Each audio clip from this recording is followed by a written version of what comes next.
All right, press one, press one. You know the drill. Press one, chat, if you can hear me. Okay, I can see the green lighting up there.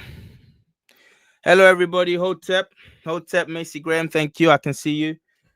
Let me know. Okay, knowledge Z3Q says he can. Says one London MC. Excuse me. I put some respect on that. That's London MMC. Thank you very much. Says one. Okay, we're lit up. We are on air. Let me first of all just say a few things before I introduce Kamji up in this busy. Um we've had to pace ourselves because we've been in the back end in the back room kind of just talking about this thing, but we literally had to put the reins on because there's so much to talk about tonight. We're gonna look, I should have put it in the description. We're gonna be looking at a paper that came out early in, when did this come out again? I think either last year or this year. Summer or spring or of last year or this year. So it's a very recent paper.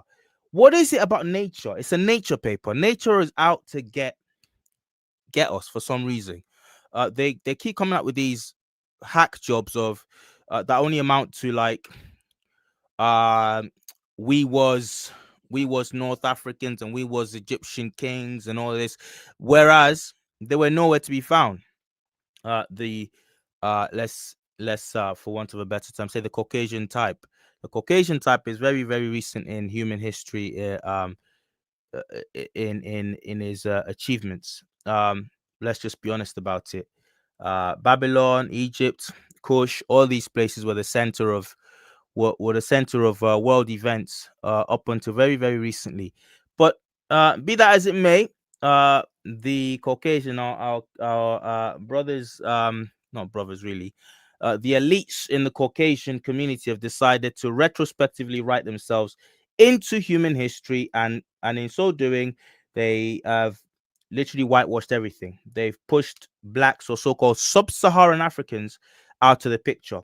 And this paper that we're about to look at, by nature, once again, is one of their latest attempts to do this, and do it. They do with how do I say it? With academic aplomb. They do it with such arrogance, believing that we're still in 1860 whatever, when half the black world was like still under the white man's boot, and some couldn't weren't allowed to read here, and some people's land you were piecing up here and there, and they still think we can't just go on the internet ourselves, find these papers, read them, some of us with PhDs ourselves, with master's degrees, with uh engineering and scientific background, all kinds of things, look up this information and just completely debunk their asses. They still they think we can't do that. Anyway, lo and behold, we can. Um, guys, I'm gonna bring in Kamji, and one more thing. Um, there's a guy called Coming to Africa. This man's a legend. He's one of our members. Shout out to my members. Shout out to the members. You guys are excellent. You guys are great. And that community is growing every day. Thank you so much for supporting the channel. I've tried to make it so that it's not a cumbersome thing. Um, it's literally is it even up to $5? It's £2 here in the UK for just a scholar membership. But Coming to Africa is one of our legends. He's a soldier. He's not even a scholar. He's upper level, and he's a soldier. And Coming to Africa, if you're listening, I'm so glad for your support. He's come up with let me see if I can present this on the screen. He's come up with a little kind of fact file. So what I'll do is later in the chat, I'll show you, I'll share this with you, but you guys need to see this. It's brilliant for like children. It's brilliant for teaching kids. It's brilliant for just educating the next generation. And it just a quick sort of Reader's Digest uh of the ancient empire. We talk about Egypt a lot, but we don't talk about Kush enough. Okay, Kush is actually older than Egypt. Okay, and Coming to Africa has done a PDF thing that you can get for not a lot of money at all. And he's made it really well. It's really eye catching. It's really well organized, and he would do more. He would do more, but we need to support each other. We need to support each other. Put our money where our mouths are, so that we're actually encouraging each other to do these kind of projects, to come out with these kind of projects. I will find the PDF, and I'll share it with you all. Actually, what I'll do, no, I want to do that because some of what I'll do is I'll send you guys a link in the chat. So keep an eye out in the chat because I need to share that with you. It's a brilliant sort of fact file thing that you can use. Whoever, if there's any, I know there's quite a few of us out there who are in the teaching space and are teaching younger ones and are passing on the information of our true history. So this is a brilliant resource. He might not be known as Coming to America on Instagram. Anyway, all that will come back to my mind, back to me as the live goes on, and I'll put it in the chat. Must make a note right now to do that. But yeah, Coming to Africa. If you're in there and you heard that, put the link in there, bro, and I'll speak about it later. Okay, everything's coming together. Everything's just coming together. The stars are aligning. The stars are aligning. God is moving. God is actually moving. The Avengers are assembling. And when I say the Avengers, I mean, bros like Kamjiverse coming to America, to Africa. Um, uh, uh, Come on, what's wrong with you, Trill? The King's Monologue. Oh my goodness, we're talking Hollywood. Hollywood. Do I say Nollywood? No, we can't say Nollywood because a lot of us aren't Nigerian there. Blollywood? I don't know, guys. Let me know. We're all coming together. Quelly Mika's on a hiatus. He's on a sabbatical, but he's still there. Without history, streets will never forget Mr. Emotep, and all of these things and these people and these figures are. Oh, sorry, I forgot. Perhaps the most important member of this illustrious organization, your boy. I'm really joking. I'm not the most illustrious at all. Far from it. But if I'm not for myself, who will be? So yeah, we're all coming together, and it's a thing of beauty. And I've got Kamjiverse with me today, and we're gonna go through this paper. I'm gonna introduce him right now to give us some kind of opening thoughts. Negrita, thank you very much for your super chat. Kamji, Black Americans are North Americans, not Africans. Okay. Right. I should have pre-read that. Look, let me tell you something. Negrita, you're not going to like this then. You're not going to like this conversation. I should have pre-read that because I might not even have put that up. It is not an obligation for me to read your super chat at all. If you're coming in here trying to disrespect or trying to step on toes or whatever, you can put a milli in the chat. I'm not reading it. Thank you for the money. But I'm not. Sorry, you're not coming in here disrespecting. What Kamji hasn't even said a word. So do you know what? I'm just gonna step back. I'm gonna let the brother Kamjiverse do his thing. Thank you for the money though, sis, but or bro, but guys didn't even said anything. So I don't know what your beef is. Right, cool. And actually they are Africans. We're African Americans, sorry.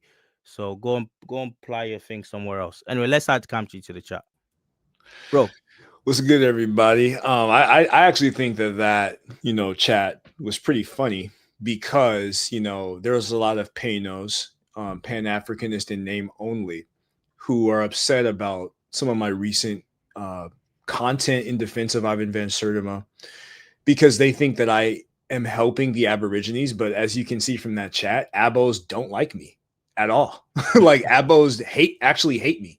So I think that's kind of interesting. That just kind of exposes that, when you're after the truth, you're going to get hatred from all sides. Definitely. Let's ignore that for now anyway. But enough said on that. Kanji, just introduce yourself once again, just in case, just on the off chance there's anybody in here who doesn't know who you are. Yeah, my name is Kamji. I run a platform called Kamjiverse, which is a collaborative platform, basically about Africology or African centered research. And the goal of my platform is just to expose the truth about African history, specifically as it relates to science and technology and the impact that African people have had globally. And I'm really excited for this conversation because we're going to get into a touchy topic about, I call it, the scholastic attempt to limit the scope of Blackness historically, confine it to a particular region of Africa. We're going to get into that, why that's fraudulent and why we need to continue to fight back against these, shills. Thank you. Thank you. I want to present the article on the screen, and then we move from there. It's called, what's it? Is this the one? Yeah, yeah, Salem, Nada or Nada Salem. I don't know if that's a man or a woman. Sounds like Nadia. But Nada Salem, and let's have a look here. And it's called Ancient DNA from the Green Sahara Reveals Ancestral North African Lineage. Okay, broski. You can already tell it's charged just by the title. Just by the title. In fact, there's worse titles than that. This article links or is references other articles like itself with even worse titles that reveal their agenda straight away. Let me share screen.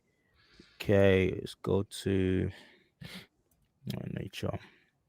By the way, Meje, if you're in the house, it don't really matter um if they got a name like Black King or whatever, or if they're in there causing trouble, just block them. Okay, if they look like they want to put in some money to, if it leave Negrisha might want to drop another super chat. So for that, he's cool, he can say what he wants. Keep the super chats coming, Negrisha. Anyone else, block him. Any troublemakers, block him. Thank you. All right. This says North African, yeah, like I said, ancient DNA from the Green Star reveals uh ancestral North African lineage. Um, it starts in a funny way. Um, Starts by saying, let's have a look, and let me go back on this thing. Okay, the Sahara Desert, right, was given green was a green savanna during the African humid period, AHP, we're going to call that, between 14,500 and 5,000 years of pastoralism in the Middle Holocene epoch. Um, blah blah blah. DNA, okay, DNA rarely preserves well in this region, limiting knowledge of the Sahara's genetic history and demographics past. Now let's stop there because in my notes I made right from the off I made a note um in this article, and I said, limiting, is it limiting? That was the first red flag for me Yeah. because um well, I'll let you talk on it. Kamji, what for me that was just the first red flag. I don't know, did it give you the same vibes, and why, if so? Yeah, I mean, I've stated this on my channel repeatedly ad nauseum that, genetics is the weakest field of anthropology, and a lot of it is based in statistical inferences. And what we're getting into is what, Dr. Vanessa Davies calls it, the genetic version of the invading pharaonic race theory, or the invading dynastic race theory from William Petrie. Hamite model, the idea that white Caucasian pastoralists came into North Africa and civilized the Negroes. And that framework is essentially what these authors are working in. Now, this article, I didn't get a chance to read the peer review. I don't know if the peer review is publicly available, but usually that gives you an indication of what their incentives were. But trying to say, argue for limited genetic input, without, seeking out archaeological and linguistic evidence, to me is just crazy work. It's like it's like, let me back up. I named this live how Berbers became white or turned white. Yeah. I named it that because, well, for one, I thought it summed up really what this article is aiming to do. Hmm. See, all over Africa and all over, let's just say the black diaspora, wh- wherever there are black people, in prominent time and spaces, in places where they have agency and they're doing their own thing. I've noticed since I've been doing this research over time, and it's not organic, but over time, these black bodies and these black narratives and these black people will get erased. They don't just get erased, it's not just bad enough that they get erased physically, either through forced colonial interaction or colonizer interaction or deliberate attempts to breed them out or genocide them. But retrospectively, what happens, or even in real time, is that their stories and the fact that they were there starts to get erased as well. And that is the least organic aspect of it. Now, so when I say how Berbers, how Berbers turned white, that's exactly what I'm talking about. I'm talking about something that's happening physically, but also, what's the word? Ideologically. Hmm. And this paper is part of that attempt because it starts with saying, and this is still something that's going on. This is, like I said, this is I think 2025 paper. Yeah, it says April 2025. Like, to the audacity, I don't think some people understand it yet. The audacity of claiming that the continent of Africa, there's a part of Africa. Okay, you can argue about the black Olmecs or whatever. You can argue about the black you can argue, but the evidence isn't but with you. But we can understand how you can argue about these different places, these different geographic locations, the Pacific, the Austronesians, the all these different places that, oh, these aren't black people and black people never uh, uh sailed this far and that far and whatever. And you can minimize the presence of black and dark and melanated people all over the world. But on Africa, the audacity to be doing it on the African continent, and the reason you claim this is because apparently, according to you, we couldn't walk across the Sahara. We couldn't even so much as walk across the Sahara. We're that dumb that we can't even walk across the Sahara. Okay. Never mind the fact that there's people in the Sahara that are as black as anything. They've been there since forever. But never mind that. Now you have this article saying limiting knowledge, but how can it be? How can we have limiting knowledge of the Sahara's demographic past? Let's leave genetic out of it, but we don't. We have, like, from the earliest periods, we have Romans engaging with these spaces and these periods. These places, telling you what they're finding there, telling you the kinds of people, describing the kinds of people that they're finding there. We have archaeological evidence. This article itself goes on to prove that, and we'll get into that. But that in itself is like DNA rarely preserves well in this region, limiting knowledge of the Sahara's genetic history. It doesn't limit anything.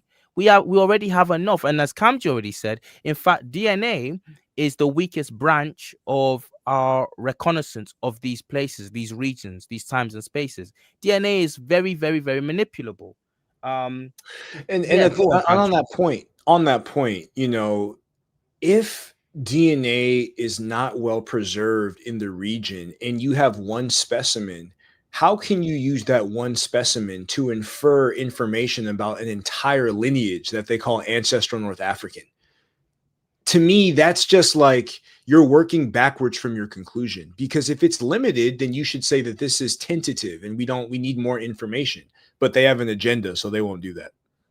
Right. So that's very interesting, that point you're making, because you're using a supposedly a limited tool, and in reality what they're doing is, nowadays, they pretend in these academic papers, they say they use uh non-superlative language, and they say things like maybe, whatever, but in reality what their fanboys do is they take this because it's a scientific paper and they use it to blot out every other kind of evidence we have. So that's essentially what Kamji's saying there. They're using the weakest part Hmm. of all the evidence that you can gather, the weakest strand of evidence, and you're using it to block out every single thing that's come Yeah. before. And the reason they're doing that is because every single thing that's come before gives kind of inconvenient answers. Kamji, it's in this paper. It says that the location that they've chosen is southwestern Libya, and it's talking about a place called Taka Quarry. Do you Hmm. know anything about that? Have you come across this place before? Well, yeah, I mean that's one of the places where there would be, a lot of information archaeologically. Now that's not necessarily the same spot as the Libyan mummy, if I'm not mistaken. But No, I don't think. there's a Libyan mummy that is one of the oldest instances of mummification, right? And this is the same mummification that you may find in Burkina Faso, certain northern Nigerian populations, as well as in ancient Kemet. So within that region, they think that they can find, like, through more excavations, they think that they could be able to find more remains.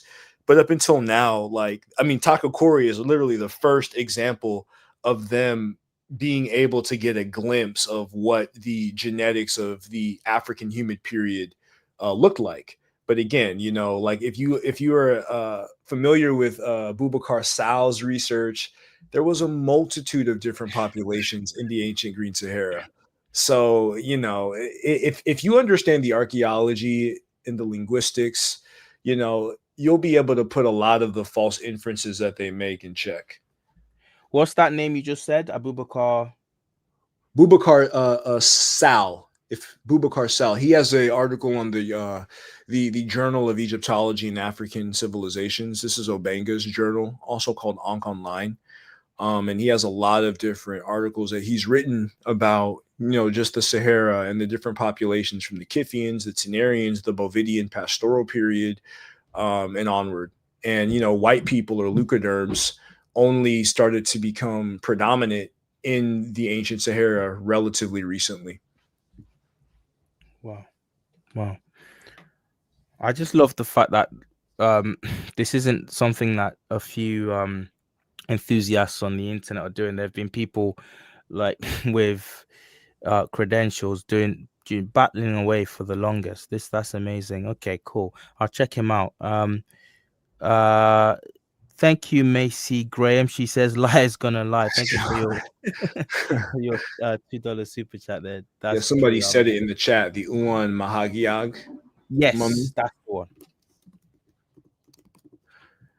I'm The gonna bring up, Libyan boy. yeah, the location of that mummy. Um, exactly where it was. It says it resides in the Museum of Tripoli, Tadrat Akakis. Right, Where is that? that's the same region. That is the same region, bro. Oh, that is the same region. Okay, so Yes. yeah, so the Libyan mummy is in the same region as the Takakori sample. See, I didn't even know that. I didn't even know that because wow, that's oh my days. Okay, guys, check it out. Make sure I'll find the spelling. That's UAN, I believe UAN. UAN and then space MUHUGGIAG.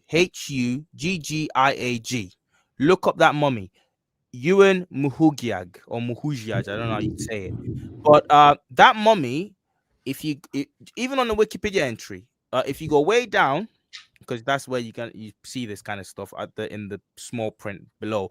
You know, it talks about the tests, all the anthropometric tests done on this mummy, the oldest mummy, and I believe for the longest it was believed to be the oldest mummy in the world. So some older ones turned up in America, in South America. Uh, this mummy was they done all the tests on it. It's a Negro boy. It's a black boy. It's a black boy. Now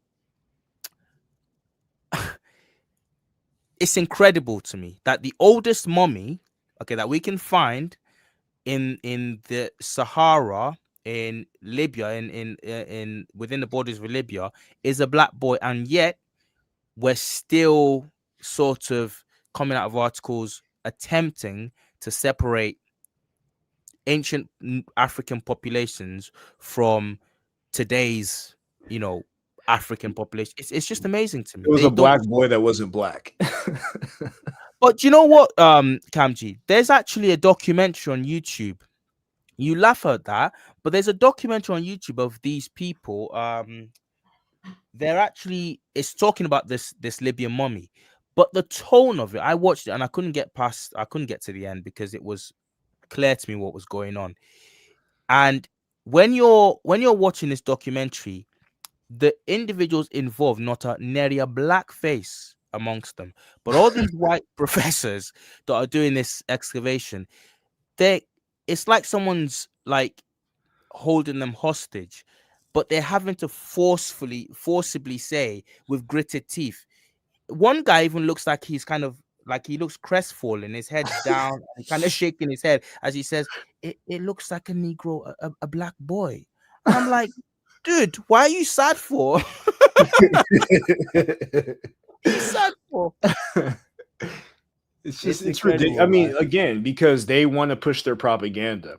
So the idea that Taka Kori, that's roughly contemporaneous with the black Libyan mummy, is not black, and these are not black people. That's just part of their agenda. That's part of their propaganda. The same way that ancient Kemet was a black Caucasian civilization. That's 19th century parlance for you. So, it's just par for the course with a lot of these propagandists. If you look at this article, another red flag as you go down is it says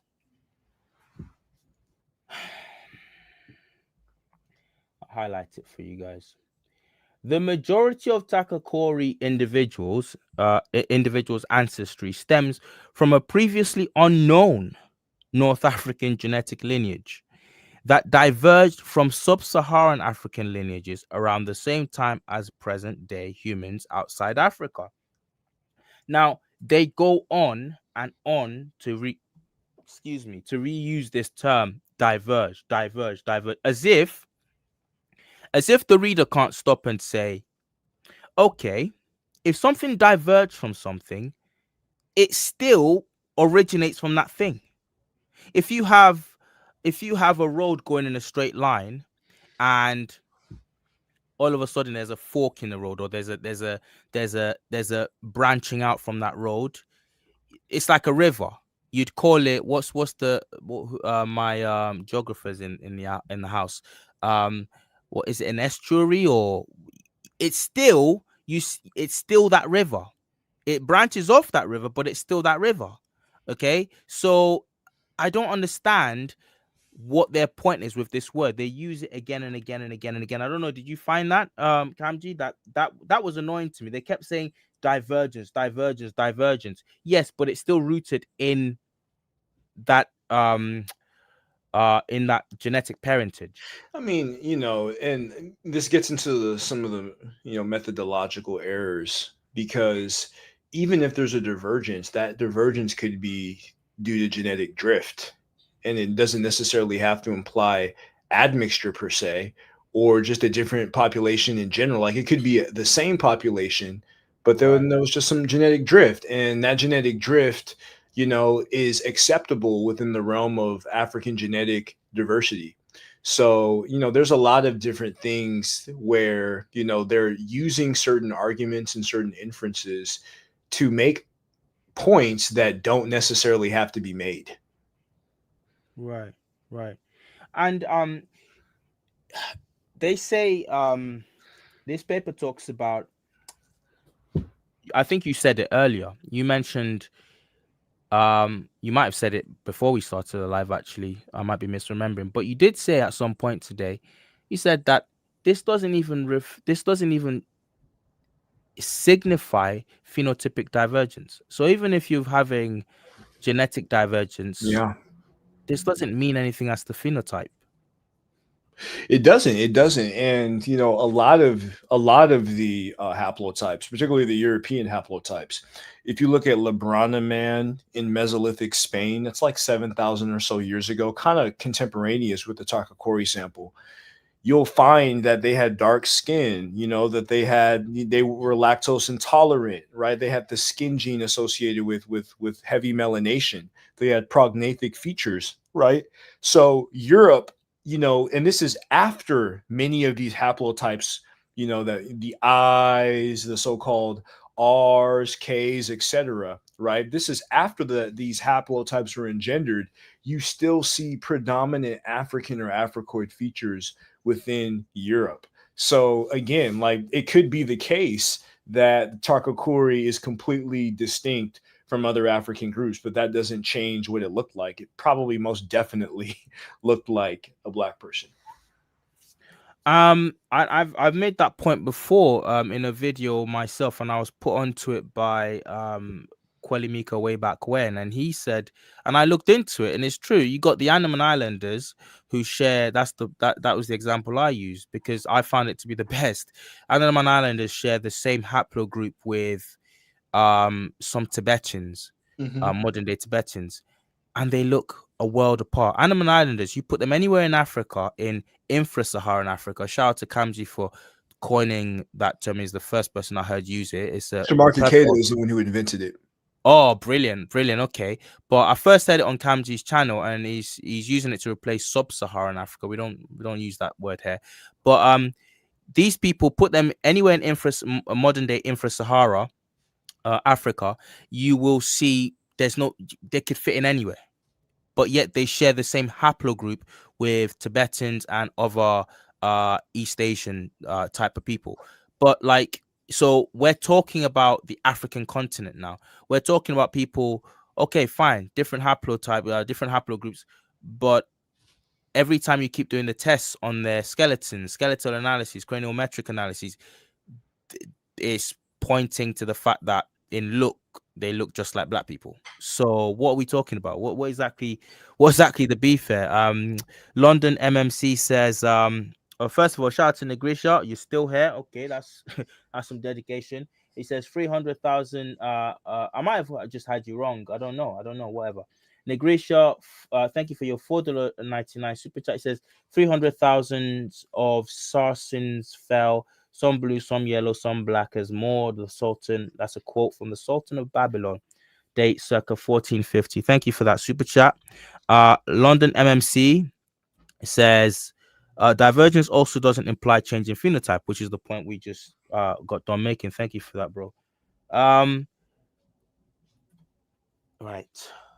So, okay, we're reading this article, and I want to take you guys to.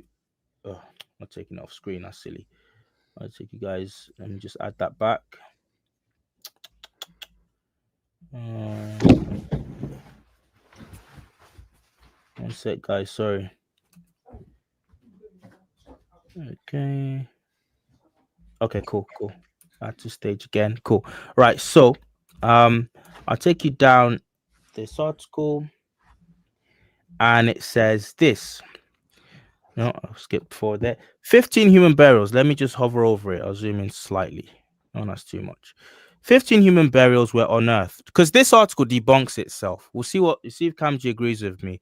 I hazard the guess that he does, but it says 15 human burials were unearthed, pertaining to a time frame between approximately 8,900 and 4,800 before present, with the majority dating back to the early 8,300 to 7,000 before present, and middle, again, pastoral period.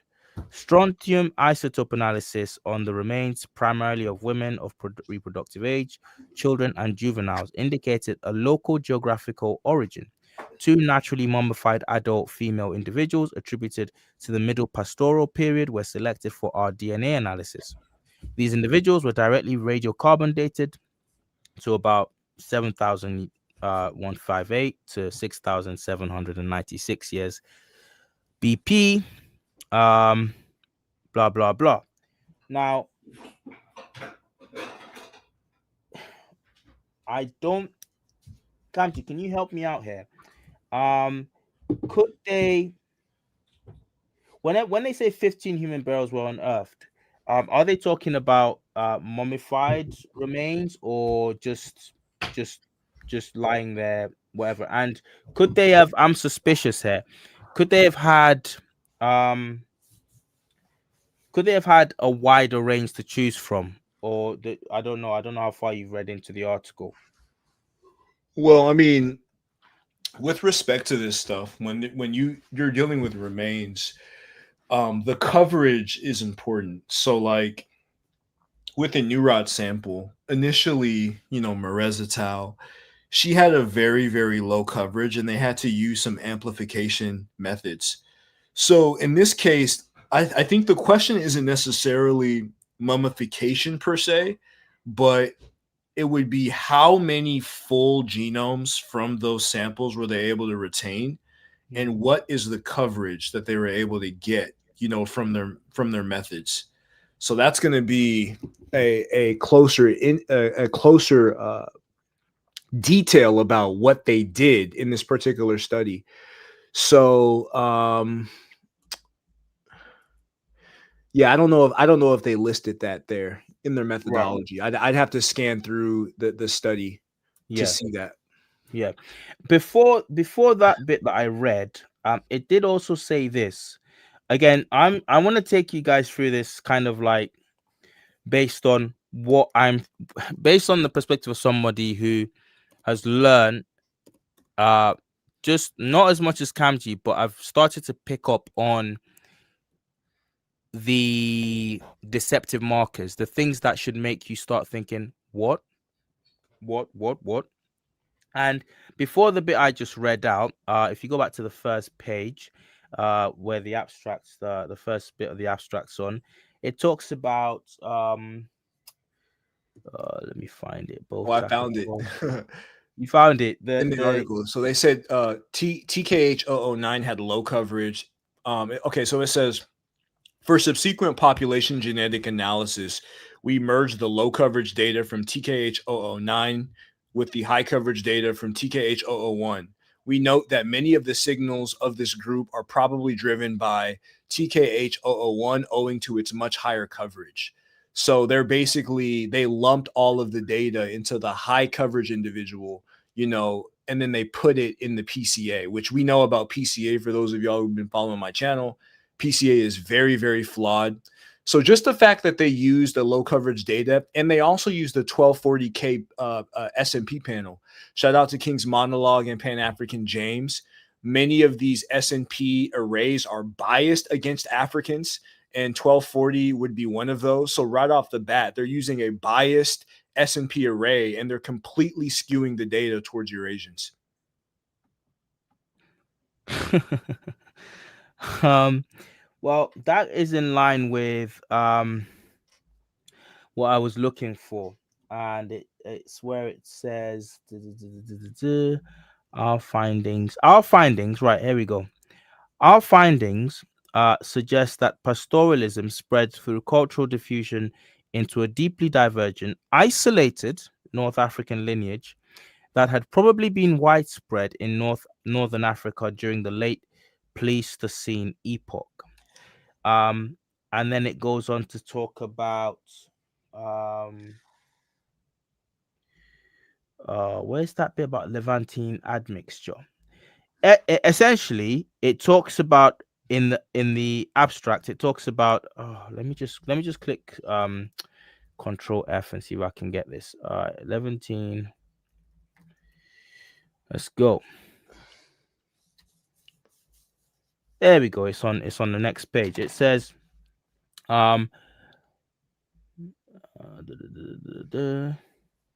Right where I'm hovering over, guys. If you pay attention, our findings show that these individuals predominantly carry a previously unknown ancestral North African lineage that lacks the Neanderthal admixture typically found outside Africa, and appears to have remained largely isolated, uh, with the notable exception of the small traces of Levantine admixture.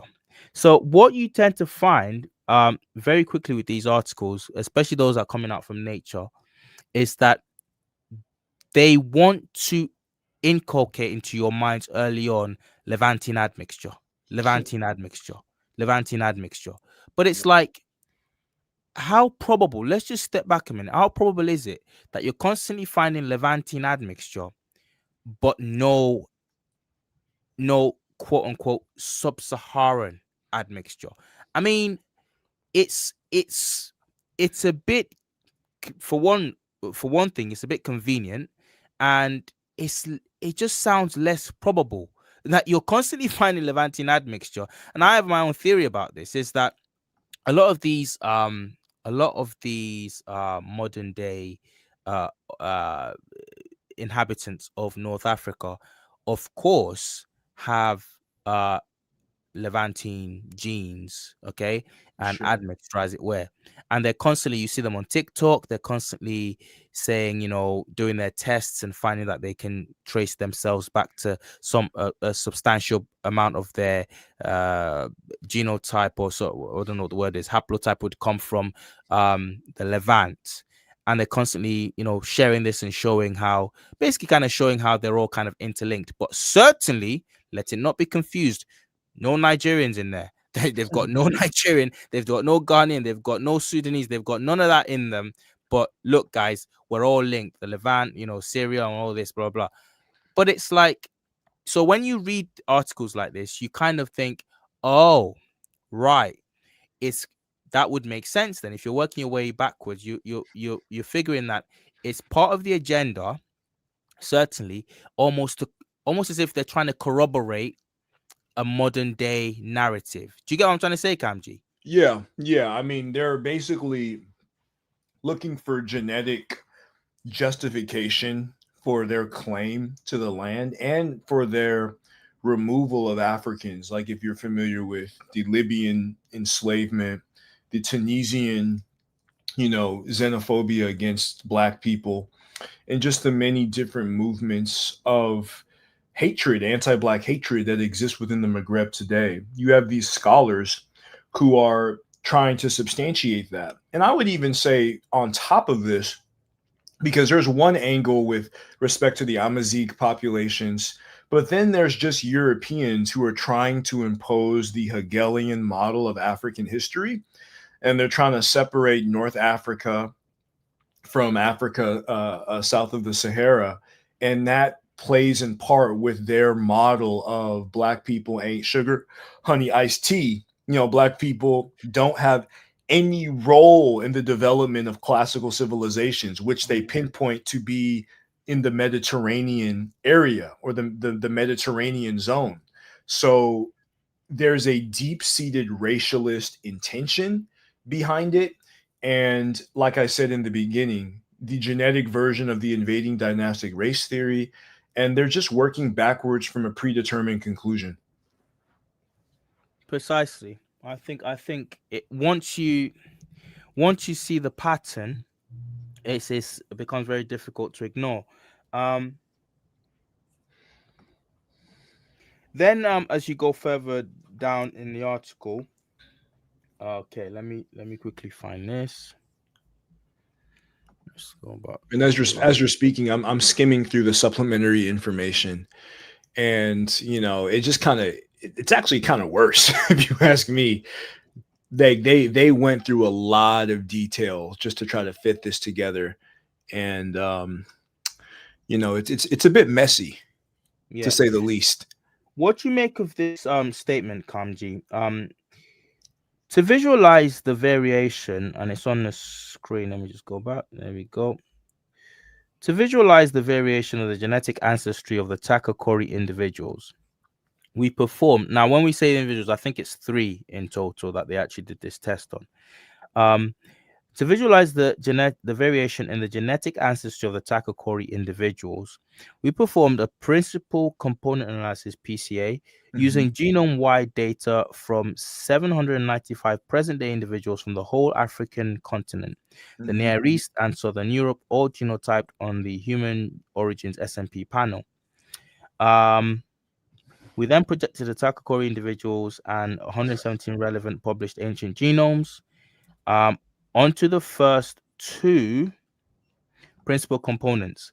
The Takakori individuals plot broadly intermediate between West African and Near Eastern groups on PC1, albeit closer to West Africans. What does that mean?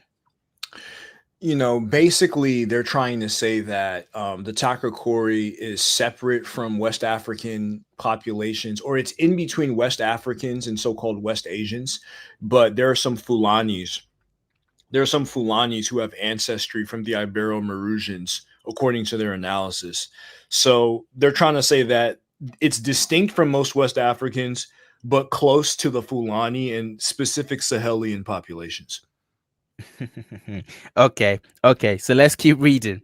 Okay, it says to obtain a finer scale view, we restricted the African populations to West Africa, the Sahel, and East Africa, while retaining the Near Eastern and Southern European populations. This PCA captured the geographical distributions of these populations, whereby PC1 separates African from non-African populations, and PC2 differentiates within Africa, particularly separating Sahel/West African from East African populations. Both Takakori individuals maintained a distinct position intermediate between Sahel or West African and East African populations and formed a tight cluster with overlapping 95% confidence interval ellipses. Um, I was reading that and I thought, some kind of F3 seems to be going on again. You can correct my conclusion here. Um, if first of all, it says that they split uh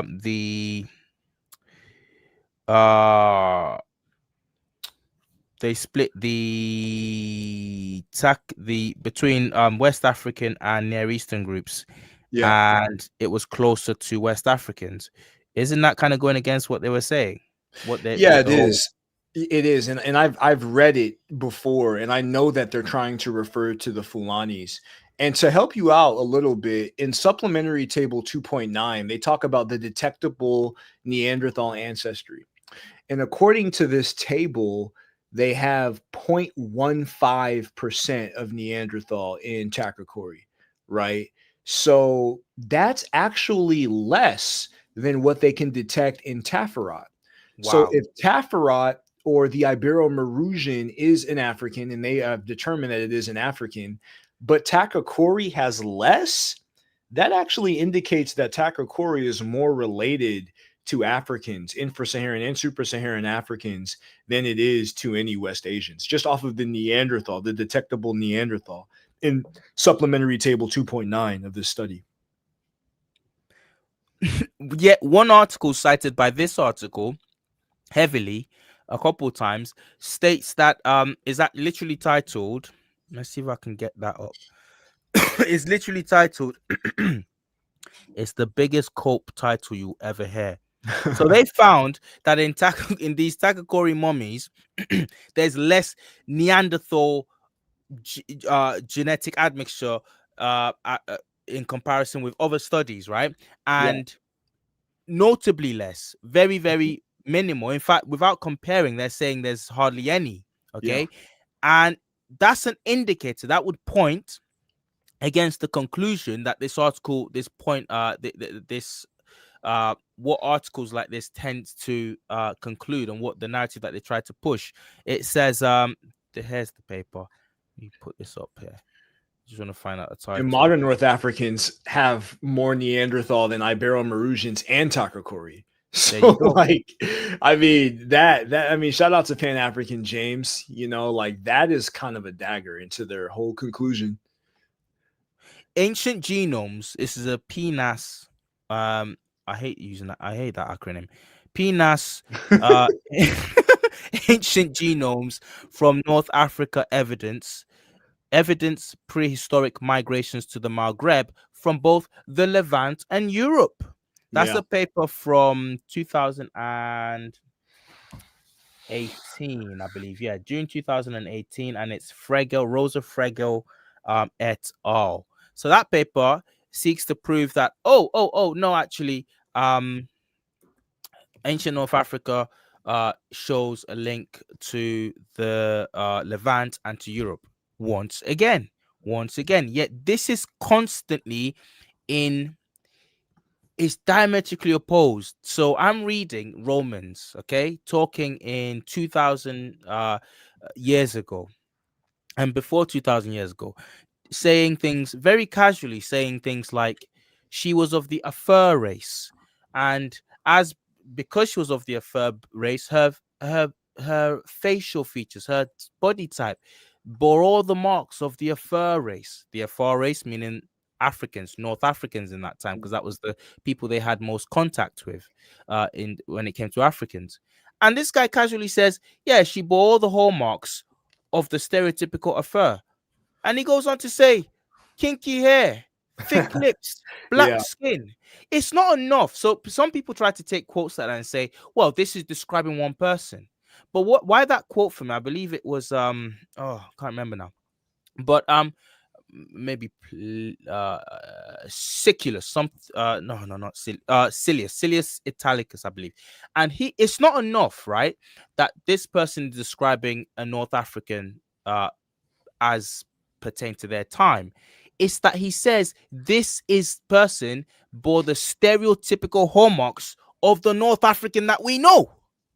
So your studies that you keep coming up with are constantly at variance. This is the only field of quote unquote research or academic efforts or academic endeavor, sorry, that constantly keeps throwing up contradictions with the ancient record. And I don't know. I don't understand that. Yeah, I mean, it's just like I said again, working backwards from the conclusion.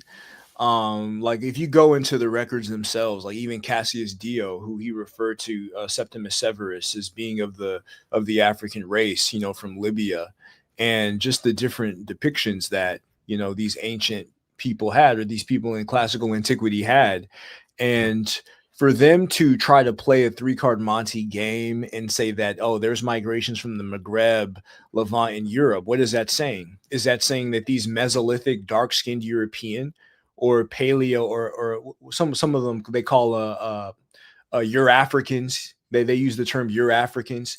These tropically adapted populations in Europe came back and mixed with their cousins from North Africa, right? If they're using it from that angle, that would substantiate the position of African-centered scholars. But if not, if you're saying that these European populations are distinct, then that undermines the Takakori study from Salem et al., right? So you can't have your cake and eat it too.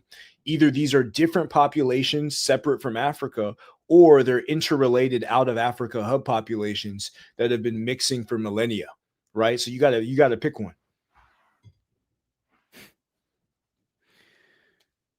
Shout out to Macy Graham 9862.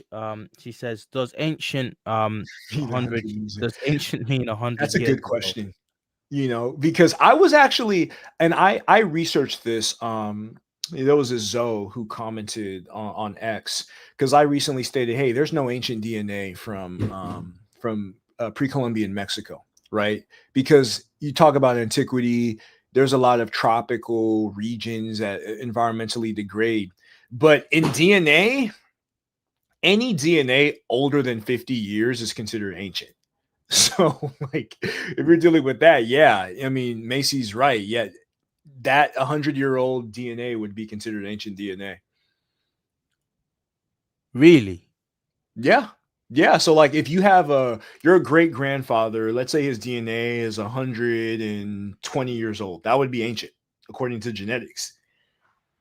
So, and that's not Wow. ancient according to history. Ancient would be prehistory, No pre-writing. way. So you're saying they use this kind of wordplay? Yes. Yes, they do. They use a Oh type of my wordplay. goodness. So any DNA that's been degraded would be ancient. No So way. Oh my days. Um, okay, playing right. games. Nerd Large says, thank you so much for your $4.99 super chat. He says, all this quote Levantine washing language in this paper, just to admit the closest modern relatives of the mummies were black African Fulanis. Right. Seems like you've read ahead or you're really, really, really paying attention. That's exactly it. That's exactly what it is. Because if as you but we're gonna get to it now. We're gonna get to it. Um, so it talks about. Let me head back to that article. I'll put this off. I'll leave that for a bit. Actually, let me get back to this article. So we go down and we're reading and I'm reading and I'm reading. I'm like, okay, okay, more BS there, more BS, but I don't have time for every single bit of BS. So let's just keep to the really interesting bit. Then I find, let's search it up. Let's talk about the Fulanis. Bro, this is okay. Um, what are you doing, man? Okay, here's what the article says.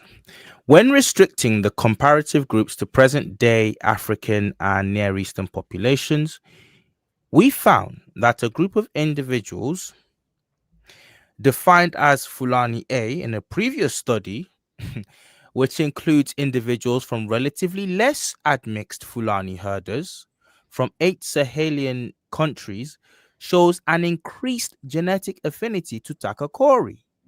Okay, although less so to Taforot. We're not talking about Taforot, so don't stop trying to confuse the people, man. Move. So, genetic affinity to Takakori. Did you notice that? Although who's talking about Taforot? Why are you trying to? Who cares? Let's stick to this Takakori folk. Okay, so it shows the Fulani show an increased genetic affinity to Takakori. Okay, this finding aligns with reference 38. That's the article they're citing. Um, which observed a non-sub-Saharan ancestry component in Fulani A, similar to that found in the Taforot and late Neolithic Moroccans. Now, I had to put a note there, and I said in my notes, I said it to I sent my notes to you, Camden. I said, Mhm. and I'm gonna quote myself first. Sorry, guys. This is disgustingly deceptive. Yeah. If you have pre-framed Takakori as isolated from sub-Saharans, quote, isolated, remember, divergent from sub-Saharans, then you can, of course, claim any affinities of Sahelians or sub-Saharans with Takakori are alien and out of the ordinary. Post Yeah. fact, classifying Takakori as an admixture rather than endemic or endogenous to Sahelian groups like the Fulani. You Yeah. get what I'm saying, guys? Sorry, Kamji, go on. No, and on your point, I could see like there was this Igbo nationalist, this Biafran nationalist that I blocked. You probably are familiar with him. He's like Negro history or whatever. Right. And he's adamant that the Fulanis are non-African. So I could see how a lot of these Biafran nationalists will be like, look, the Takakori is distinct from sub-Saharans and they're close to Fulanis. Therefore, the Fulanis are not African. You know what I'm saying? Right? We know that the Fulanis are Black Africans. We see them in our community. Many African Americans directly descend from Fulanis. So they're trying to say, oh, Takakori is not sub-Saharan, but they're close to Fulanis. Right?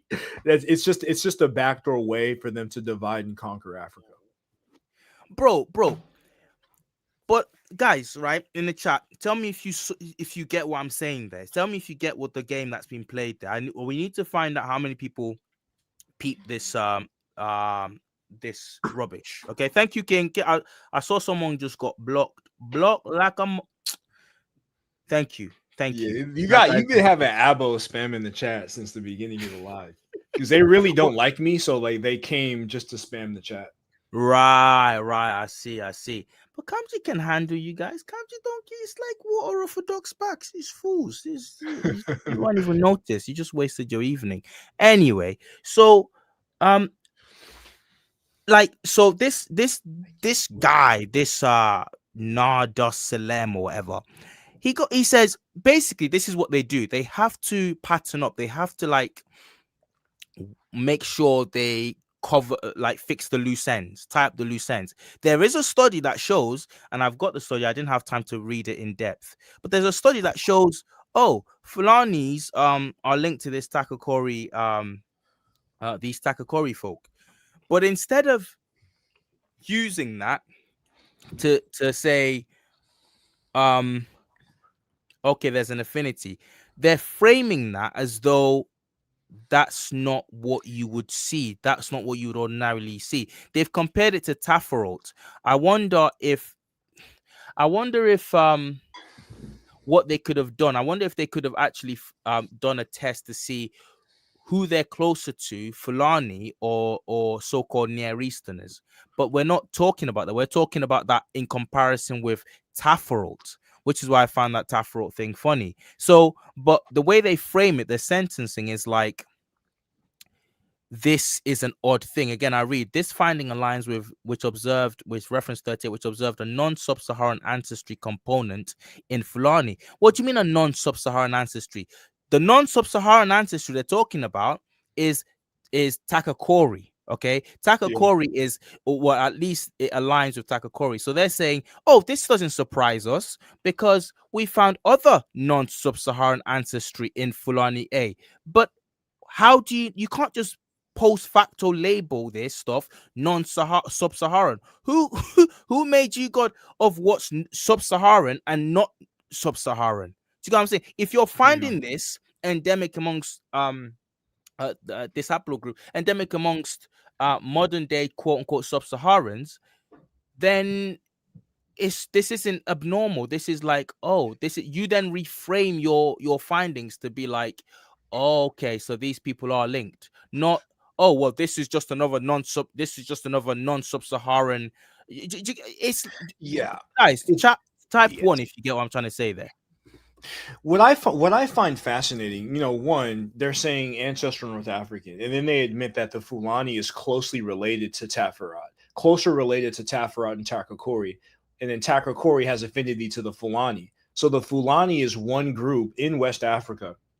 Primarily, they're also in other regions, that just debunks the talking point that there's just this separate lineage between the North and the South in terms of the Sahara. But also, what I find just incredibly deceptive is the fact that they don't even compare it to Tuaregs who live in the same Wow, region of of course. Takakori, who speak Amazigh languages, North African Maghrebian languages. They don't even compare them. Like, that's just so deceptive because, Tuaregs have EM2 haplotype in many instances, many regions like Tahal, Libya, these Imohag Tuareg populations.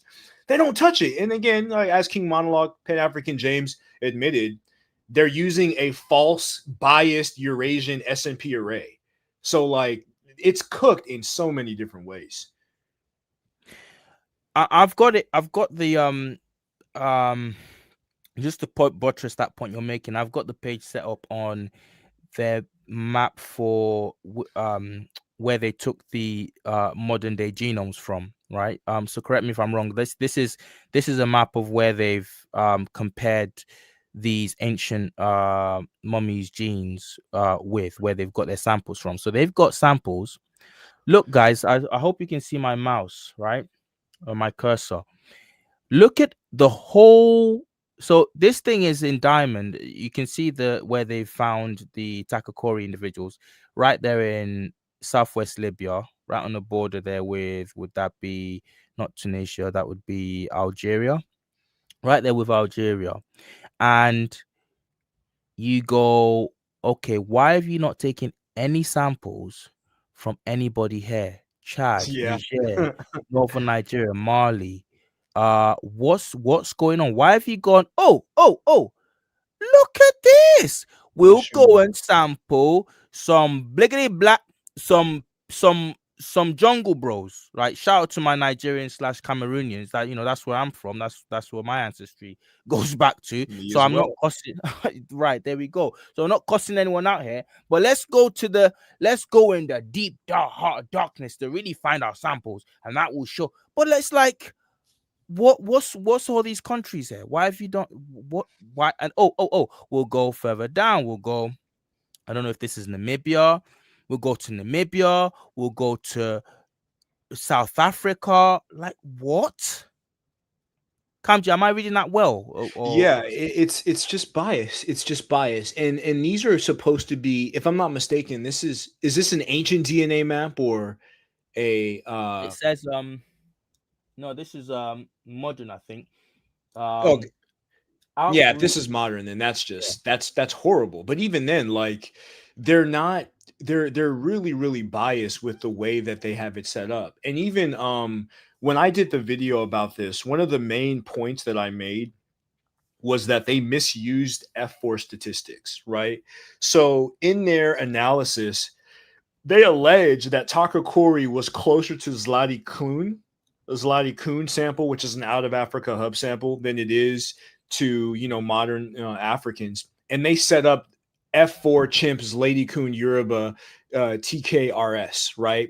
And that's false, right? That basically determines that Takakori is closer to a chimp, right? Or closer to, or basically it determines that the chimp is whether or not the chimp is closer to Lady Kun or Yoruba. Whereas if they wanted to have a correct setup, they would have done F4 chimp, Takakori, Yoruba, Lady Kun, right? And from that chimp Takakori semicolon Yoruba's Lady Kun, they would have determined that Takakori is closer to Lady Kun than it is to Yoruba. And that's this really meticulous genetic analysis. But there's a guy by the name of Ravoyi, and he wrote an article about this, about the Takakori sample, about how it was an error, right? And that how that a lot of it, is referring to genetic drift, right, as opposed to distinct populations that were separate all the way back in antiquity. But I think the F4 statistics are the main error in that article. They didn't formulate the F4 equation properly to determine the distances between Takakori and the other populations.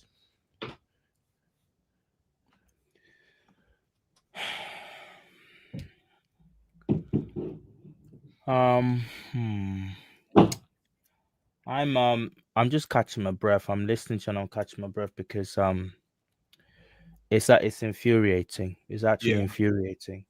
Um, because this paper, like I said, in fact, let me show you how it debunks itself. Yet the racist is even too cheap a word to use for them now.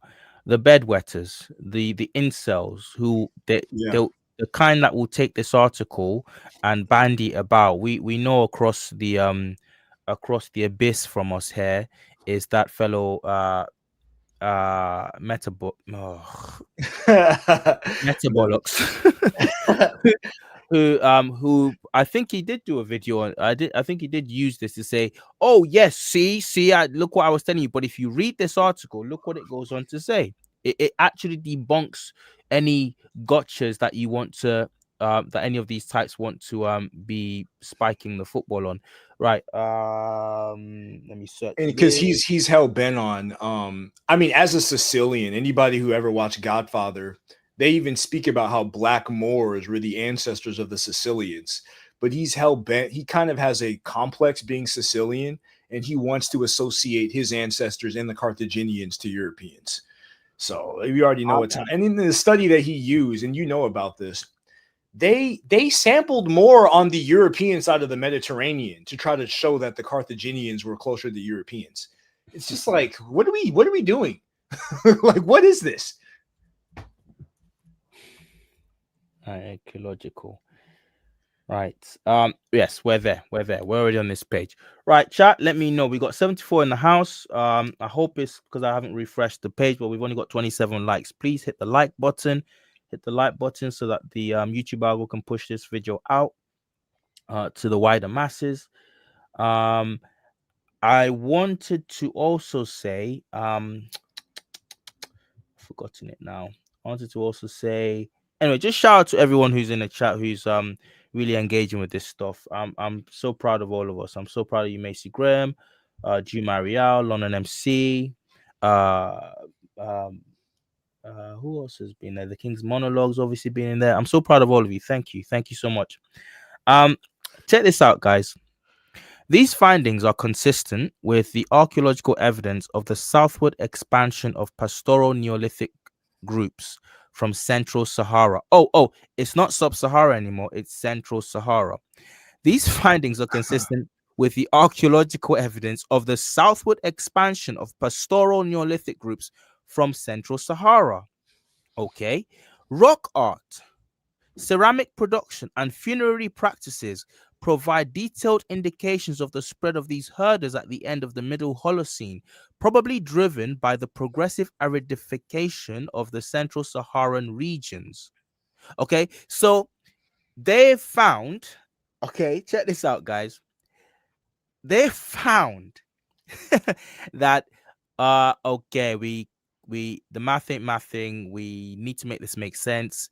We're finding the Fulani's cluster really close to this ancient group, so we've got to explain this away. So what they do is they say in one breath, it's not enough that they're trying to frame the Fulani link as out of the ordinary. They've now classed, they've now said this is due to a southward expansion of pastoral Neolithic groups from Central Sahara. Central Sahara, I didn't even know that was a place. Rock art, ceramic production, and funerary practices provide detailed indications of the spread of these herders. Guys, I just want to show you what it's talking about, what these people are talking about when they say rock art. The rock art they're talking about, and they listen, they would show you some of this stuff if they knew it didn't go against their narrative. So I've shown you some of this before, but I came across some more. Some interesting ones. Let me go into my Kamji will know Kamji will know exactly what I'm talking about here. The art, the rock art I'm talking about. Let's go to the region of this where this mummy is being found. That's Tadrat Akakus. Okay. Yeah. Let me show you what these people look like. Do, do, do, do, do, do, do, do. Oh wow. I don't know what to do with that. I'll put that up anyway. Okay. Oh no, sorry. Come on.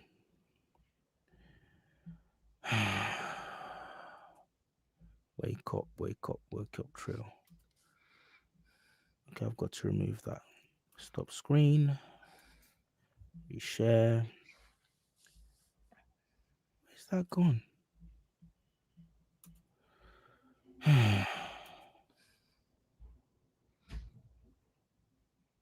Okay, here we go. Nope, not that one. Yeah, shout out to everybody in the chat. Everybody's really engaged with this. As a Trill's looking for that, I want to note something. Like when people say Berber is from Berry. Berber it comes from the ethnic title of the Zagawa people. You know, Dana Marniche has spoken about this, and other scholars have spoken about this. Berber was used to define a myriad of people from Somalis to Nubians to ancient Kemites, the Zagawa, obviously, Fulanis in certain contexts, and obviously the Amazigh, right? So Berber is kind of a catch-all phrase when you're dealing with ancient records that doesn't necessarily refer to one ethnic group, similar to Moor or Mari, right, within Greek and Roman text. So there's a lot of propaganda that's being utilized and displayed, you know, by these individuals. And the misuse of F4 statistics, the misuse of PCA with via principal component analysis, you could legitimately prove anything. You could literally prove that Mexicans are closer to Chinese people than they are to Portuguese people or whatever. Like you can literally use PCA because it's a dimensionality and complexity reduction tool. So it gets complex genetic data and reduces its complexity. So just the many different facets of information that they used, you know, are flawed, and without external verification, it's really not something that we should take seriously. Thank you, Kamji. Thank you for that. Darius 097 DAM. Thank you so much for your super sticker, $20. To help us out here. Thank you so much for that. I'm going to just show, yeah, right. So I'll take that off the screen so you can see this. Right. This is the rock art they're talking about, guys. There's more. I've shown you guys some undeniably African people showing up in this rock art with African animals and doing African things, African dances. Some of these depictions look like Zulus. Now, this will be important for later. Look at what's been done to the hair there, guys. This is the kind of stuff you can only do unless you want to be obtuse. This is the kind of thing that can only be done with African hair, because when I say African hair, I mean black people's hair now. Yeah. Okay. Okay. This, because our hair is the only thing that is the only kind of hair that does what it does. It just rises towards the sun. It just rises towards the sun. It's super kinky. It lends itself to just all manner of different uh things, practices that are, what's the word, there's a specific word I'm looking for. It lends itself to all kinds of decorative things that you can do with it. Okay, where you look on, this is just a rhinoceros, but you've got more of this. You've got, so that picture I showed you earlier is part of a um uh bigger mural. So you've got these people, obviously you can see that they're engaged in um basically making sure their hair stays in this form. Okay. You keep going.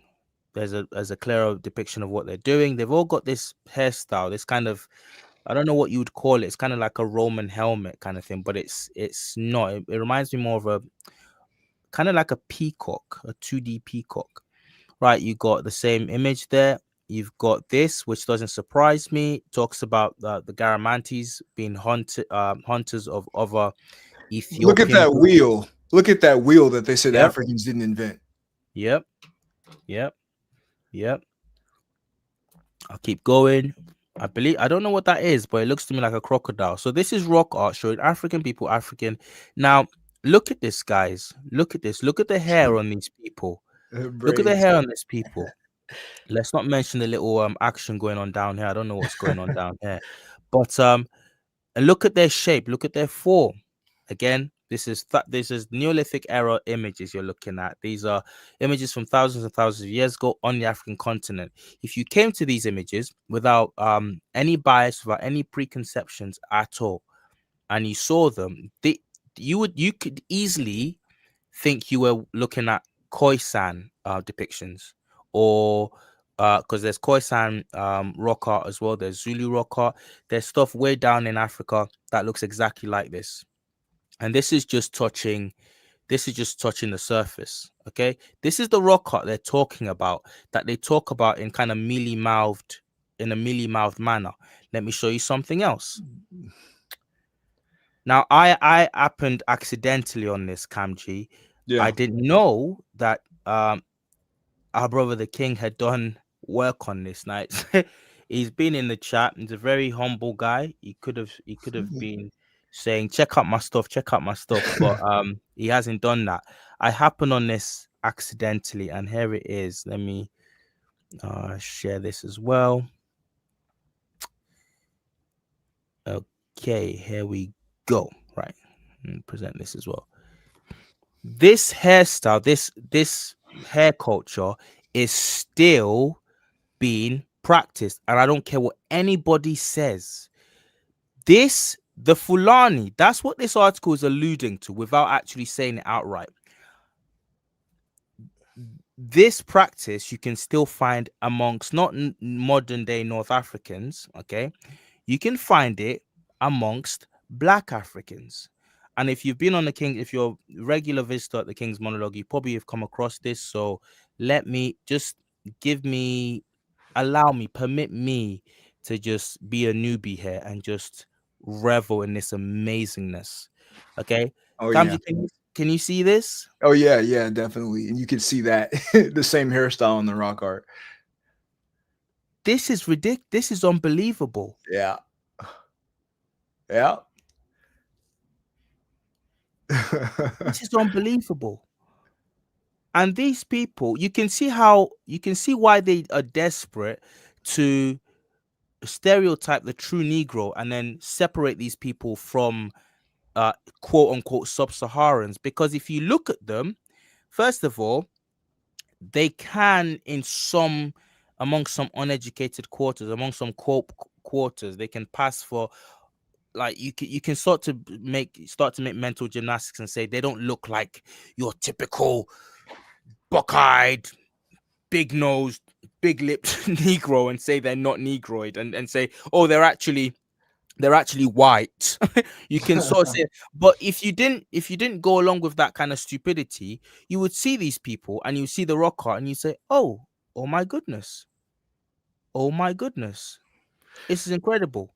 And I've got this picture up here because this isn't rock art. This is ancient. This was on TKM's website. All of this was on TKM's Okay, website. On his, he did an entry on who the Libyans properly were, and he's showing that the table of nations that is typically held up as proof that the ancient Libyans were not black is actually fake. So let me show you what they normally show us. They oh, normally Manu show on us, pin. sorry, yes, shout Yeah, out to Manuel and Pip. They typically show us this reconstruction of the ancient Libyans. Are you guys seeing this? yeah, This is a reconstruction though, and I felt for this for the longest. I thought, well, yeah. of course, right. This is right. These are the ancient Libyans. They look like pretty much people today. I didn't Hmm. ask anything about why their hair should be in this tight knotted. I didn't ask any questions about that. I just thought, okay, cool, that makes sense. They look like you keep going. This is the reconstruction. They show you of the Yeah. ancient Libyans, and then you go to the actual The wall, Tekenu, and you see the and you see, bro, you see that this, just like everything else, is being scrubbed within an scrubbed inch of off. its life. Yep. Scrubbed within an inch of its life. In fact, it's been scrubbed to match what these racist types claimed to have seen in the 1800s when they did the reconstructions. Because as you can see with the arrow there on the right hand side, this is blickety black. These people were used were painted in the same color, in the same deep dark brown color as the Egyptians were, and sometimes as the Nubians were. Don't believe me? Okay, check this out. We've been told that the Temple of Hoi shows, the Tomb of Hoi shows Nubians in a procession to greet the Pharaoh, but these are not all Nubians. Even in fact, if they are Nubians at all, if any of them are Nubians, these are Libyans. How do we know these are Libyans? Because without actually going into the hieroglyphics, which I'll prove to you in a second, look at what's on their head. This is how typically the Libyans are depicted with this feather headdress. Okay, don't believe me. Let's go back to, yes, the Nubians are depicted with the feathered headdress as well. This image is I can't remember whether it's Ramses the Third. This is Ramses the Third. Shout out to a brother on Instagram called Heru Ra. Shout out to you, Heru Ra. If you're here, thank you so much. If you're here under another moniker and you want to keep silent and whatever, that's fine. If you want to come out and reveal yourself and say, hey, that's me, that's my stuff, then you can do that as well. But this is Ramses slaying supposedly a Cushite or a Nubian. Now, this ain't no Nubian, brothers and sisters. This ain't no Nubian. How do I know this ain't no Nubian? He's got the same type. The minute my feelers went up when I saw his hairstyle, and I thought this is a Libyan hairstyle. This is how the Libyans are typically depicted when by the Egyptians. The lebu. Let's go back again. Here's some Libyans here with the two-way feathered headdress. Look at this, and look at look at the hairstyle of the Libyan. Look at the hairstyle with that side lock coming down. Okay, let's keep going. Let's go back. And we see the same thing on this individual. Now we know this is a Libyan because if you look to the left-hand side, now I can't read all of this, and I couldn't get the entire panel. But this here, I think, is an unfinished. You got to call up Smash for this What's reading. it? What'd you say, bro?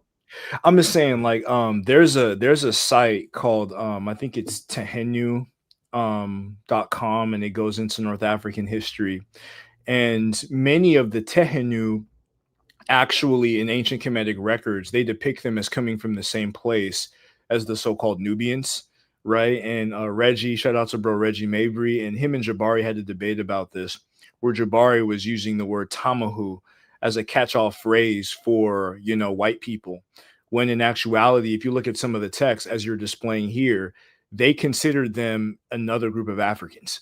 They didn't consider them white at all. So there's that. They have mislabeled this as a Kushite, and they've done it because it's inconvenient. I'm not of the persuasion anymore that where you see things that look like accidents, they're accidents in interpretation of this stuff. You have people who have done nothing else but look at these texts and look at these statues and go on digs since forever. That's what they're using Daddy's trust fund for, while all of us are having to get like jobs in IT and law and jobs, office jobs that we hate. These people are using Daddy's trust fund to and their white privilege to explore African and to manipulate African history. So it cannot be a mistake that this individual, okay, who is ordinarily be depicted a Libyan, is called a Cushite. Now I found an Instagram page that is honest about it and says it gives it its official title, what the Egyptologists call this, says Ramses slain a Cushite, but then goes on to say it looks like a Libyan. And I will tell you guys, look at the coloration on this. If you don't know about the King's monologue, go and follow him on Instagram. He's been doing a brilliant series on Instagram with an Instagram short showing how they scrub out the color, deliberately scrub out the color of these things, of these murals. This image of this so-called Nubian, this guy, I'm willing to bet, had about the same deep dark brown as Ramses hair, if not darker. You can obviously see they can't make it make sense, because this guy has some thick set lips for a Libyan, for just a white dude chilling in North Africa. So they can't get away with it. So they say Nubian, but we know he's not a Nubian. We know because the hieroglyph here with the bird and the leg is, if I'm not incorrect, I don't know. Some people know more about Someone hieroglyphics. said it in the chat. Someone said Buscuno. I think he's able to read the Medu Neter. Maybe he could give some details about this one. This is a Libyan, guys. This is a Libyan. He's got the Libyan. He's got the Libyan hair. You've got the Libyan hieroglyphics there talking about involved here. I know the word for an Upper Egyptian, and I know the one for a Kushite or a Nubian. It doesn't appear here. Okay, so what we have here is a deliberate attempt to obfuscate and to misdirect, because the image doesn't match what we've been told. It doesn't match what we've been told. So again, I go back to the original point that we're talking about here. The article talks about how this rock art shows that let me stop sharing screen here. The article talks about how this rock art obviously um is in line with archaeological evidence. Let me go back to that Nature article. Prince of Mime. Oh, he's saying that Smash said it. My bad. Yeah, yeah. It's the Prince of Mime in Egypt. That's who the guy is. In the Right, tomb of Hui. right. Prince of Mime. What's so Mime would be what, Libya or somewhere to the west of the Egyptians? Mime? Anyway, I'm not sure about that one. I'm not okay, sure. cool. We'll wait on the brother BC son to let us to elaborate for us. But so this is talking about these findings are consistent with the archaeological evidence of the southward expansion of pastoral Neolithic groups from Central Sahara. All of a sudden, it's vague. It goes vague. Pastoral Neolithic groups, Central Sahara, rock art, ceramic production, and funerary practices provide detailed indications of the spread of these herders at the end. So now they're being spread. They're not one body. They're just spreading. Yeah. Guys, do you see what's going on? Yeah, it's pretty intense, it's pretty crazy. But you could see the way that they are vague with the language and basically insidious in trying to limit the potential links with black people today. It's obvious that they're biased.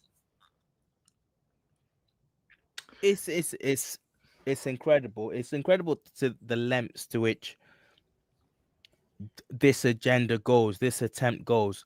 Okay, so we've talked about the where they've got their sampling from. Hmm. Um, I got a question to ask you here. Right, this section talks about The let me go F4, back. is that what that is? No, I talk about when compared against modern populations. So well, let me just go on that.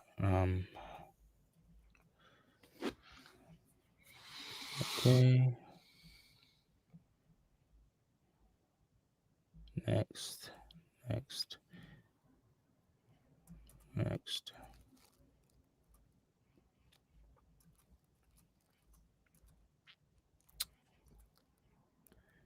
No.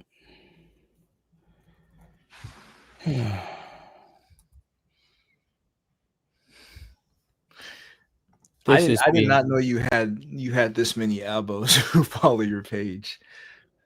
Oh no, go on, give me. Oh, is it?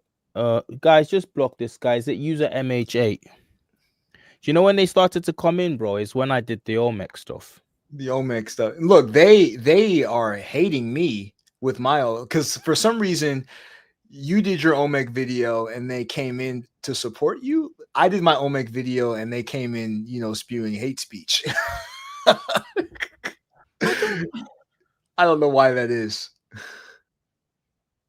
So wait, they was say that again. They came in spewing hate speech against you. Yeah, I mean, Abos have always hated me. And a lot of Panos, they view any positive association with Ivan Van Sertima as promoting the Abo consciousness. But if you look at my Mm. page, like they have been attacking me since day one. So like with this video, you see me in your title, they're gonna come swarming onto the page. They always do. They wasn't like this the last time. So last time I had you on, they didn't. They didn't. So obviously you've gone the word has reached further afield about you and your channel since we last spoke, because I can't remember them it being this bad, last time you were here. So I don't know what these guys are. Don't know what They're the gonna problem really is. like our live on Friday. That's gonna be fun. Oh, spilling the beans now. Spilling the Yeah. beans. Okay. All right. I don't know what I'm supposed to be looking at here, but oh, this is annoying. Um oh, it's not in this article. Sorry. So, what I'm talking about is okay. This is I found it. Okay, distant from. Okay, cool. Right. Notably, both ancient and modern sub-Saharan groups, who are mostly unadmixed with Eurasian groups, yielded no significant value, suggesting that these groups are equally distant from both the Takakori and Taforot groups. Um, yielded no significant distant from both the Takori. Okay, so I've got a note here, and I I've written down literally cannot be true as per past studies. Well-referenced Wikipedia entry on Taforot states, when compared against modern populations, the Taforot individual form a distinct cluster and do not cluster genetically with any modern populations. However, they were found to cluster between Middle Easterners or modern North Africans and West/East Africans. Hmm. The Taforot individual also exhibited high levels of indigenous African, quote unquote, sub Saharan ancestry than do modern North Africans. That's literally from a quote from a reference, actually, from the Wikipedia entry on the Taforot study. Uh huh. So I don't know how they're using that paper to make any points here. Yeah, I mean, it's just it would appear, according to them, that Tafarat and Takakori are completely distinct, and Tafarat is pre-Takakori. So if Takakori is supposed to represent an ancient ancestral North African, why is it not related to Tafarat? Like that's really confusing, right? And I guess they didn't expect us to look at this, but that's like a blatant contradiction right there. King says, thank you for your donation, King Mono. He says, open up the supplementary data. It's an open and shut case for the Kenyan slash Fulani link if you go through the PCAs. Um, let me do something. Yeah, I have the Yo, supplementary open right now. okay, go on. Do you want to go through that? Do you wanna present? And Let me see if where is it at? It's on my WPS if you don't have office. to, you don't have to if you don't want to. If you just want to make your point about presenting, that's fine as well. Oh yeah, because I'd have to go through it and find exactly where it is. But essentially, I think he's saying that Takakori is like in between East and West Africans. Like it's modeled as in between East and West Africans, which would make sense. And there's also like if I look at supplementary 2.21, it's basically saying that Kenyan pastoralists are more closely related to any African population or closely related to Takakori than any African population. But then it says no significant excess sub-Saharan affinity is observed in the genomes of Takakori and Taparat, which I mean, you have positive, like you have the Kenya pastoral Neolithic, the Hira Hill as closer to Tafarat than the Levant Neolithic, according to supplementary figure 2.21.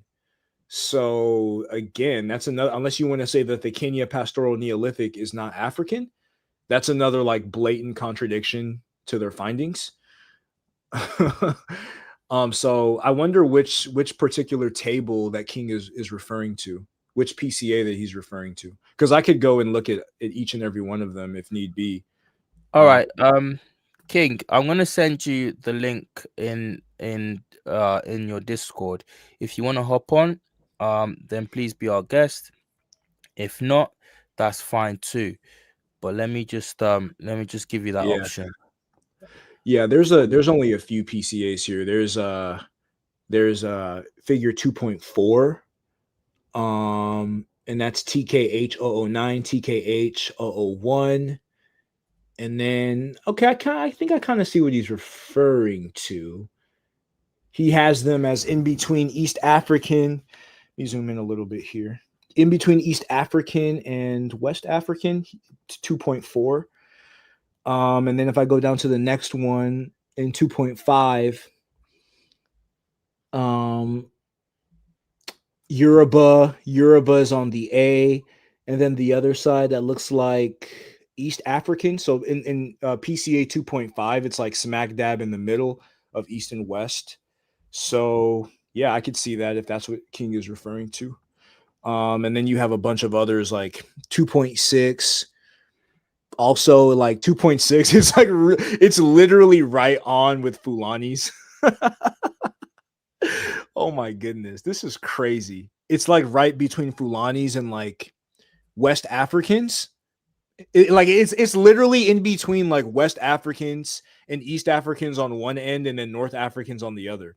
So like Tafarat would be one end and then East and West Africans would be the other end, and then Fulanis are right there. This is crazy. Like Can their you own data can you contradicts. show can you show is it possible for you to show us this? Because I Yeah, don't let me show you. Let me show you what thanks. I'm looking at. Let me get this screen. London, if you want to join us, hop on as well because I sent you the link earlier. Okay, brother TKM is here. Let's whilst you do that, Kamjo, let me just add TKM.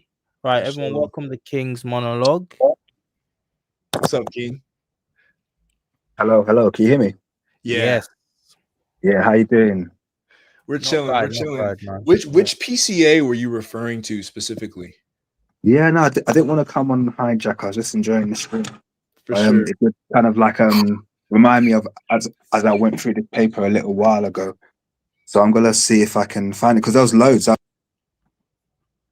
One second. Can you guys hear me when I'm switching windows? Not no, you kind of dip in and out when you do that. Oh crap. Okay, so I'm gonna have to load them up on my. You have to give me like 2 minutes then because I'm gonna have to load them up on my PC. For No I sure. want to do problem. it on my phone, For but I'm gonna sure. have to And download them. I brought them up. I have the supplementary information in the back Yeah. chat. Do you see that, Trill? Yes, I've got that. So I'm gonna take mine off the screen. I'm gonna let you do yours. Is that right? Yeah, that's cool. And maybe King could so like you see 2.6 and 2.7 here. And let me try to zoom in. Zoom in. I'm gonna zoom in 75%. Or no, maybe more than that. Maybe like 200%. Oh shoot. Where Just a is sec. it? I'm just gonna put it up in front. I've got it uploaded now. I'm just gonna quickly All right, for sure. because it's really small on the phone. So let me just quickly just pull it up. It takes a second. Da-da-da. I don't know if y'all can see this, but I Yeah, kind of have. we can see your screen, Kanji. All right, for sure. So like you can see like the black, which would be TKH and TKH09, and you see like the brown right here, and then you see like the green, and so the brown right here would be like North Africans, according to the legend. So you see North Africans in brown, and then the East Bantu, and then West Africans and South Bantu would be the green and the blue. So you can see like Takakori, and then the red here is like some of these Fulani samples. Like if you go down here, you can see red Fulani, Fulani A, and Fulani B. So like literally, it's right here in B. Like with the Fulanis, you have West and East African Bantus, and then North African. It's actually closer to East and West Africans than it is to North Africans right here, and West Asians right here, Senior Asians. So like 2.7. Right. 2.6 debunks them. And if I go down to 2.7, same deal. Like 2.7 has a little bit of North Africans clustering back. But again, Takakori is closer to these. Oh my so-called- goodness. This is freaking hilarious, bro. Like this debunks them. Like this debunks their talking point. Right? So it's just like, and this is 2.8, which is a little bit more wonky. And that has So I've got it open now. Yeah, so there's loads of these, by the way, that they've run multiple of these PCA tests, and they all always consistently cluster. I'm not sure if I've got the same supplementary data as you, though. I hope I'm in the Is this right. the same one? I hope I'm in the right one, actually. 1 second. Yeah, I mean, it is just like, Yeah, I'm in the Takakori. I just double checking, making sure I didn't pull out the right study. so, So have you got 2.5? yeah, I could scroll over to 2.5. Let me get there. This is 2.7.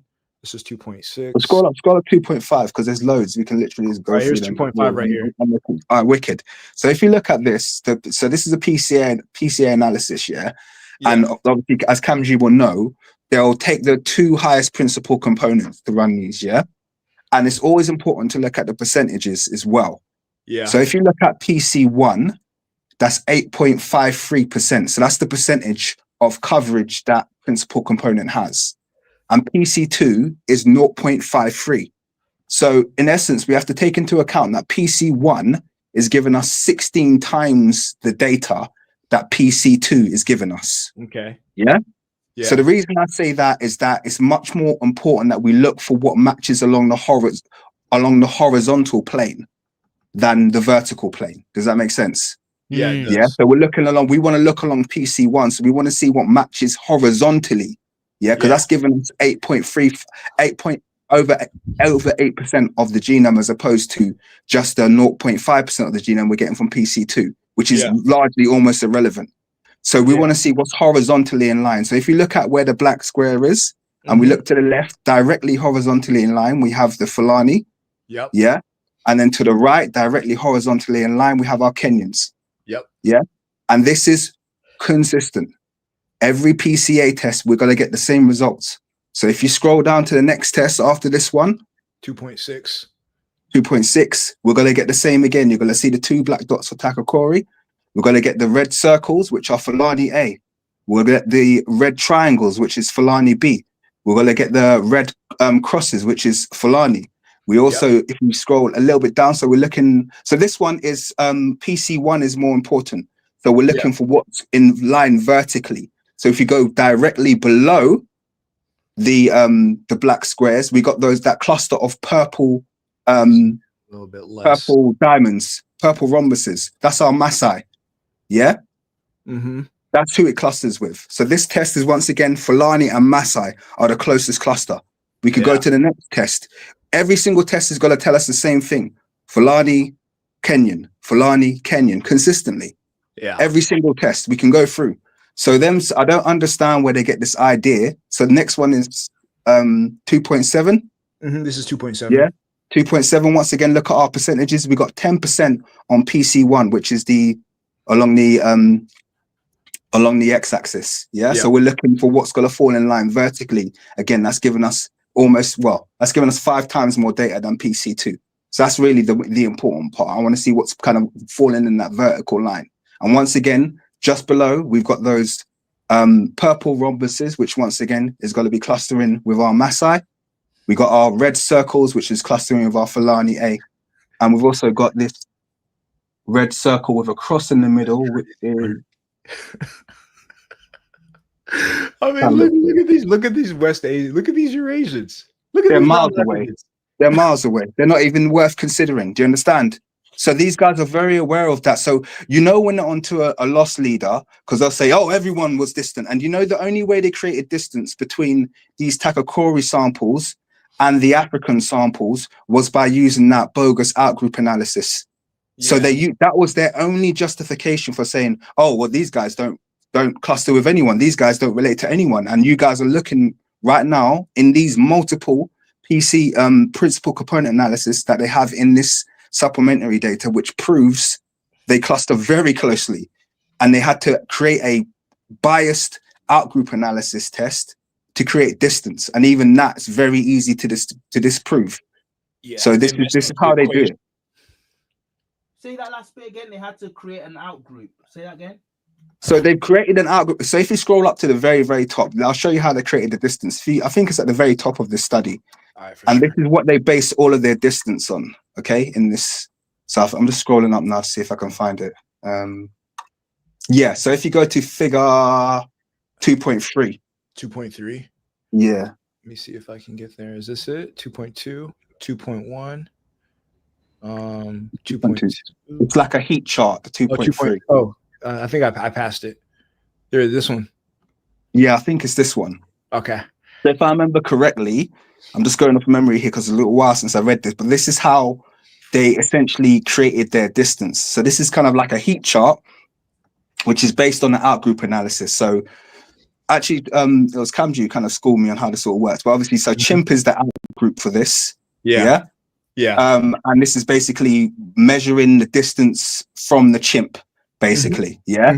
Now, what you'll notice is that, so if you look at the Takakori, they kind of like give this dark purple color right in the center of the screen.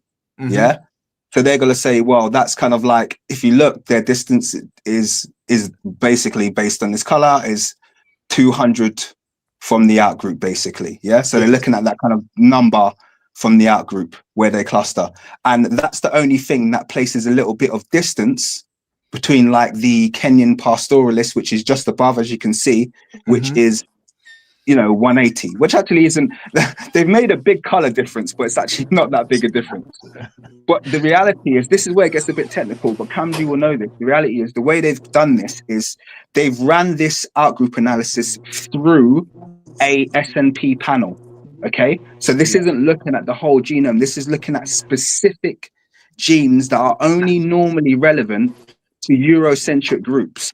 Yeah. So these might not be telling us any kind of useful information about Africans. Just like we've been speaking about how genetically diverse Africans are. You can have two people living next to each other in Nigeria who are completely distant from each other. Okay, you have to go into quite deep analysis of the genome to find those matching genes amongst African groups. And they know when they go into these biased Eurocentric panels, they're only looking specifically at certain genes. Yeah. So that's how they can kind of create this distance. So if you look at the only groups that kind of like cluster, this is where they're clustering with the Levant. Okay, so this is why they kind of, this was their like kind of like claim to fame, because you can see the Levant groups are given that similar kind of like purple color. Yeah. At the top, at the very top. And this is the only analysis they did where they have that kind of like, oh, well, this brings it all into question. It doesn't, because they know what they've done. They've run it through a Eurocentric panel. So they kind of, They knew they were going to get that outcome, basically, you know? So that this is the only test. But if you scroll through, we carry on going through this study, every single PCA test, you will not find a single one that doesn't cluster them with either Kenyans or Fulani or both. Every single one of them. Yeah, this is just crazy. And you know, they misread because in their F4 stats, again, you know, they were trying to determine whether or not, you know, Takakori is closer to Zlati Kun versus the Yoruba, but they put it on the wrong side of the semicolon, right? Mm. So essentially, they basically related the genetic drift between the chimp and Zlati Kun to contemporary African populations, and that's not the type of interpretation that they would need to do, right? So there's a lot of trickery. Honestly, it's just a lot of trickery, and it's good that we have, you know, brothers like yourselves able to just debunk these talking points, because I didn't even get as meticulous with the PCA as King did, but this is just crazy work. Like, this is just insane. I'm glad I did it, because sometimes you don't, and I'm glad I did it because it just revealed to me how much they clutch at straws to create these distances. So even if you go to 2.8, which I think is like a bit further down, I think it might as well. People on this live stream might as well show them all of them, because they need to see Yes, please. the reality of these tests. Yeah, so 2.8, once again, if you look at PC1, which is along the y-axis, we got 8.49% coverage. Yeah. Versus PC2, which is 0.5. So once again, we're gonna ignore PC2. We only want to see what matches on the horizontal plane. Okay, so if we go horizontal from our two samples there, we once again have Fulani and Kenyan just clustered all together. Yeah, you can just see the cluster of Fulani and Kenyan right in line. This is like perfect principal component matching, perfect matching. And they're talking about not clustering, which doesn't make any sense. You can go to the next one. 2.9, you're going to get the same results. Once again, we got PC1 giving us 9.39 coverage versus PC2. Yeah, nowhere near. The Eurasians are miles away. The African groups are literally right along the same horizontal plane. Wow. So this is supplementary data. So this isn't in the main body. This is what they use. So they've done these tests, but they just didn't talk about them.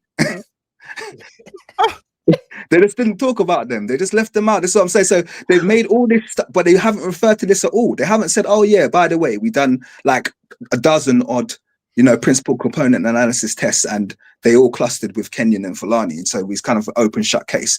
Imagine if these were clustering in the same way for Levant, how they would have framed this paper. And my question is, like, honestly, like the fact that PC2 in some of these charts is so drastically smaller, they wanted to make it look like the Eurasians were closer than they actually are. Exactly. And you're the one that put me onto this technique that they use when it comes to principal component analysis, about how they can just basically muddy the axes to make it display how, if they was to display this, you know, realistically, PC2, should be let's see, let's do the maths on this one. Should be, sorry, PC1, sorry, excuse me, PC1 should be like 20 times longer than PC2. Do you understand? Yeah, it should be 20 times longer. So those Eurasian samples should be up in space somewhere, way higher. You know, but they haven't done it to scale. They've done it to make it look much, like you said, much closer. But they shouldn't even be in the discussion. Or if PC2 was a lot larger, all of the Africans would be in one dot, and then the Eurasians are off. Exactly, and that's literally how it should be. That's literally how it should be, because you can see the percentages there. If PC1 is 9.39% and PC2 is 0.61, you know. This is just funny. This is hilarious. I'm out, like, Metatron and all these trolls, all these racists running with this story, and like in the supplementary information, smack dab in the middle of the page, you have this African cluster. Like, this is crazy. Yeah, it's a wrap. It's a wrap. You can go on to the next one, 2.10. It's the same story over and over again. Same story over and over again. So they can actually, let me get this straight. They can do this supplement. They can gather this supplementary data, and not refer to it as forming their the body of their conclusion in the actual article. Yeah. Yeah. If they justify it in the peer reviews, correct it, or the peer reviews accept it, it is what it is. So what the heck are we actually looking at? What someone said earlier in the chat, don't know who it was, maybe it was Trigger Happy. He said this amounts to malpractice. This is like, this is unbelievable to me. Yeah, it is. It's just funny to me. It's just like they always get exposed. When you fine tooth comb, they always get exposed. This is hilarious. Yeah. They do it in every, the thing is, the good thing is that we've kind of become, because of their malpractice, so to speak, we've become more savvy to the things that they do, and all they've done is just equipped us with the ability to be able to debunk them every time. So when they even come up with these new studies, I'm going straight away, okay, well, what's the genotyping panel you've used, what methods? I shouldn't be having these type of discussions. Do you know what I mean? We should just be able to trust experts, but they've proven they can't be trusted, and that's kind of like, and what's going to happen over time as well, because I'm pretty certain of the fact that over time, what's going to happen as these kind of like genotyping arrays get revised and they get exposed, because that is going to happen, and all of these tests, all of these studies are going to get revisited. All that's going to happen is this entire house of cards they've created is going to fall apart. It's going to definitely fall apart, and then they're going to be left with having to just basically re-explain the entirety of anthropology based on population genetics, because they've just like, right now they're building everything on a house of cards it's not going to stand. This is why it's things like this that I come to the conclusion none of this stuff can be by happenstance or kind of like accident, or maybe like they're just letting their bias take over. This is deliberate. Facts. It's deliberate. This is deliberate. It's deliberate. And I could say more, but let me just let London, you can unmute yourself, because you're I can't unmute you. So London's gonna just jump in, and just any thoughts, anything that you've because you've been waiting a while now. Go on, bro. Yeah, man. What's No up, brother? worries, guys. Chilling, man. Chilling. Yeah, the whole thing is hilarious. So I'm just sitting here laughing myself. Yeah, a lot of the times the answers are sitting in the supplementary data, but yeah, rarely will they mention it. A lot of the times the info will be there, but they just won't make any conclusions. Like if you look at Lazardis, his Natufian study, he's actually done a full analysis on their SNPs, which you can actually take that information and extrapolate. You could run like a Heuris-Plex on it, right, or Heuris-Plex, but they haven't done that because they know what it means. So they'll present the information, or they'll shove it in their supplementary info, but yeah, they won't actually, they won't talk about it. But yeah, Kamji, you talked about like going through this with a fine tooth comb. But it's funny because if you go to like the 4th page of this study, they admit that it clusters closest, that the PCA basically they admit that it clusters closest to West Africans, which I find hilarious. I think it's page let me see here, page 146. It says they talk about it, supplementary information. yeah, right under, not even in the main page, in the main the main article. Oh, the main article, for sure. Yeah, page 146, right under figure 2.6. They admit, let me see where it is here. I may need to if you word search, albeit, it basically it says the Takar-Kori individuals prop broadly intermediate between West African and Near Eastern groups on PC1, albeit closer to West Africans. So, and you saw, by the way, you saw what between means to them as well.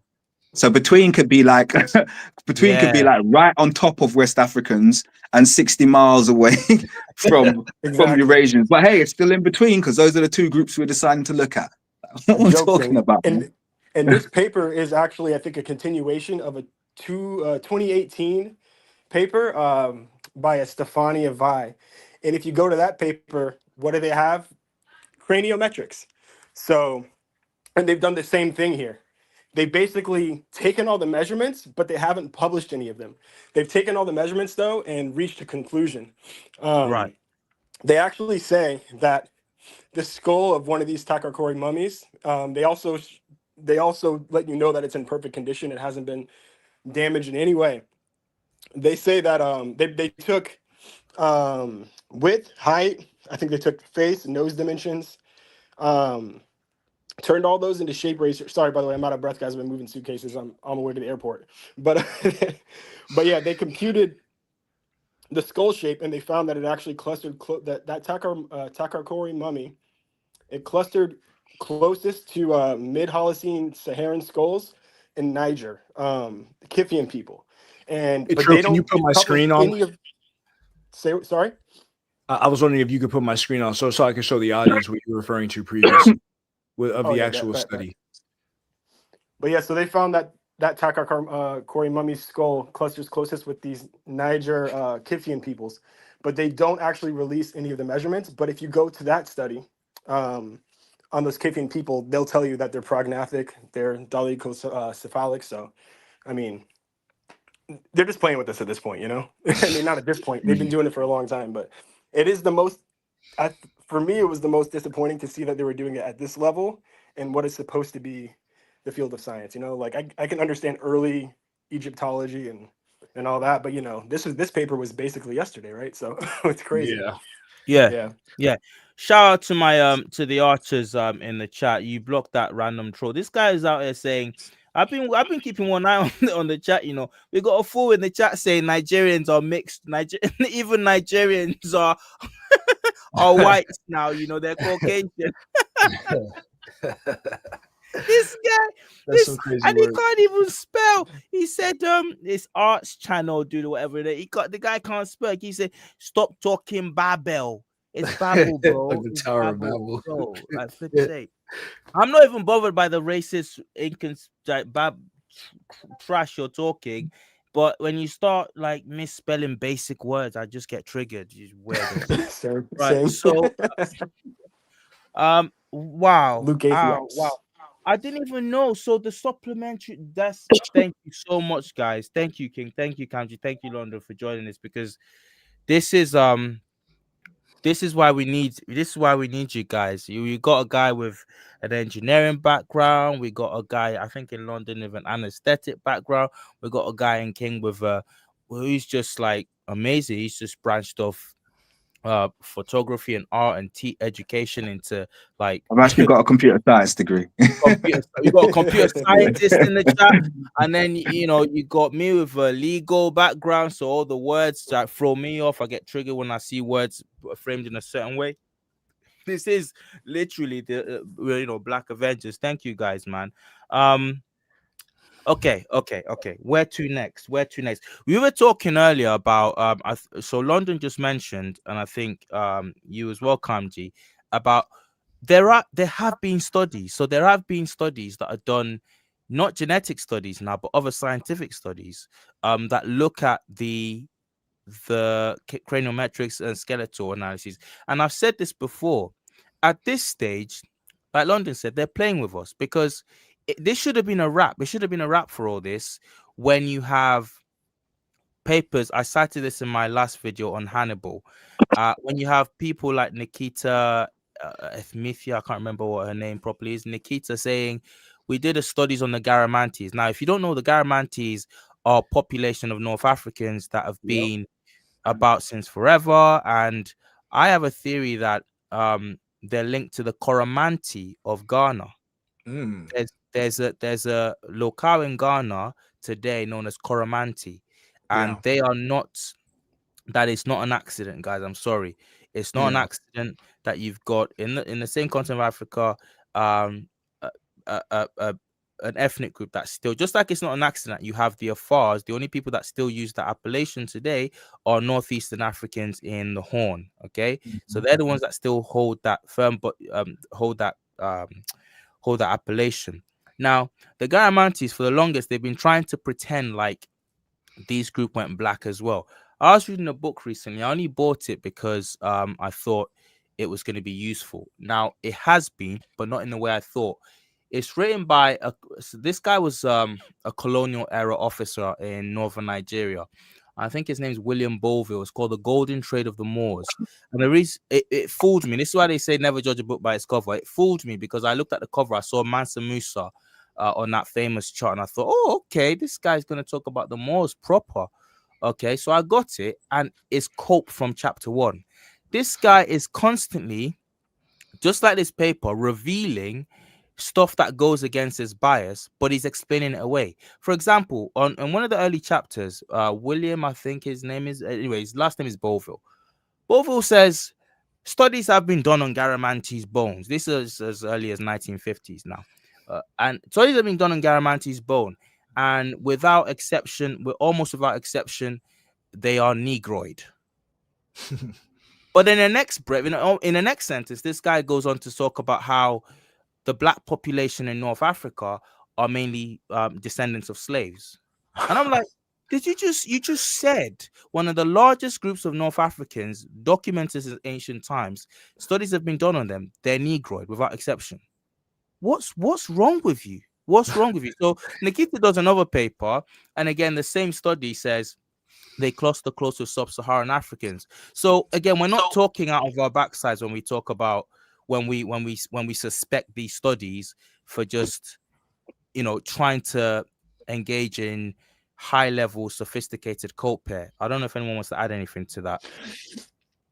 I mean, there's a lot of studies about the Garamantes, not only their cranium, but a lot of their limb indices, and they cluster, with Africans south of the Sahara, as well as, I mean, Shamar Kikeda, he did a study where he compared Carthaginian cranium with cranium in the Maghreb and cranium in, West and Southern Africa, Central and Southern Africa, and he found that the Carthaginians sat like smack dab in the middle in between Maghrebian skulls and modern West Central and Southern African skulls. So, I mean, I think it's pretty clear that, they were obviously Black Africans, so-called infra-Saharan Africans, them being in the supra-Saharan zone. And just to buttress your point about the Coromontes, I did a post that angered a lot of people when I referenced Dr. Robert Smith in his analysis of Barbeau, detailing the Fanti of the coastal regions of Ghana being able to engage in long distance trade as far as Angola, right? Using some of their ship vessels with sails that were victualed with food to last 3 to 4 month trips. And this is just my example of saying that the Garamantes obviously are connected to the Carthaginians and the Phoenician maritime tradition. And if the Fanti people on the coast of Ghana were able to engage in long distance trade to Angola, what's to say that they couldn't have crossed the Atlantic, right? That's Ghana to Angola. That's because Africa is quite like relatively huge Large. compared to it's immense, right? They don't really show it properly on these maps. I'm Nope. willing to say what that distance, Ghana to Angola, bro, that's about the length of the Atlantic, isn't it? I think the Atlantic is a little bit larger if you look at, because the circumference of the Earth kind of plays tricks on our eyes. But I think there is a route, either in Senegal or one other West African countries to Brazil that may be closer. So when I'm thinking of the Atlantic, I'm thinking about the journey to Mexico, which is where I think Abubakari landed in the 14th century. But the Brazilian journey, even though there is a countercurrent, is a little bit closer. Right. So Donald Jackson, thank you very much. Donald Jackson 9366. He says, thanks at Trill Black. Just a simple message. Thank you for that donation. Thank you, bro. So I'm just looking at this and I'm thinking, right. So I just want to I want to show this before people think it's actually over. No, it's not, because it gets even worse. What you said about the supplementary data might be confirmed in the main body here, because it actually says something interesting here. And let me just find it up on Bootsy. Let's go. Okay.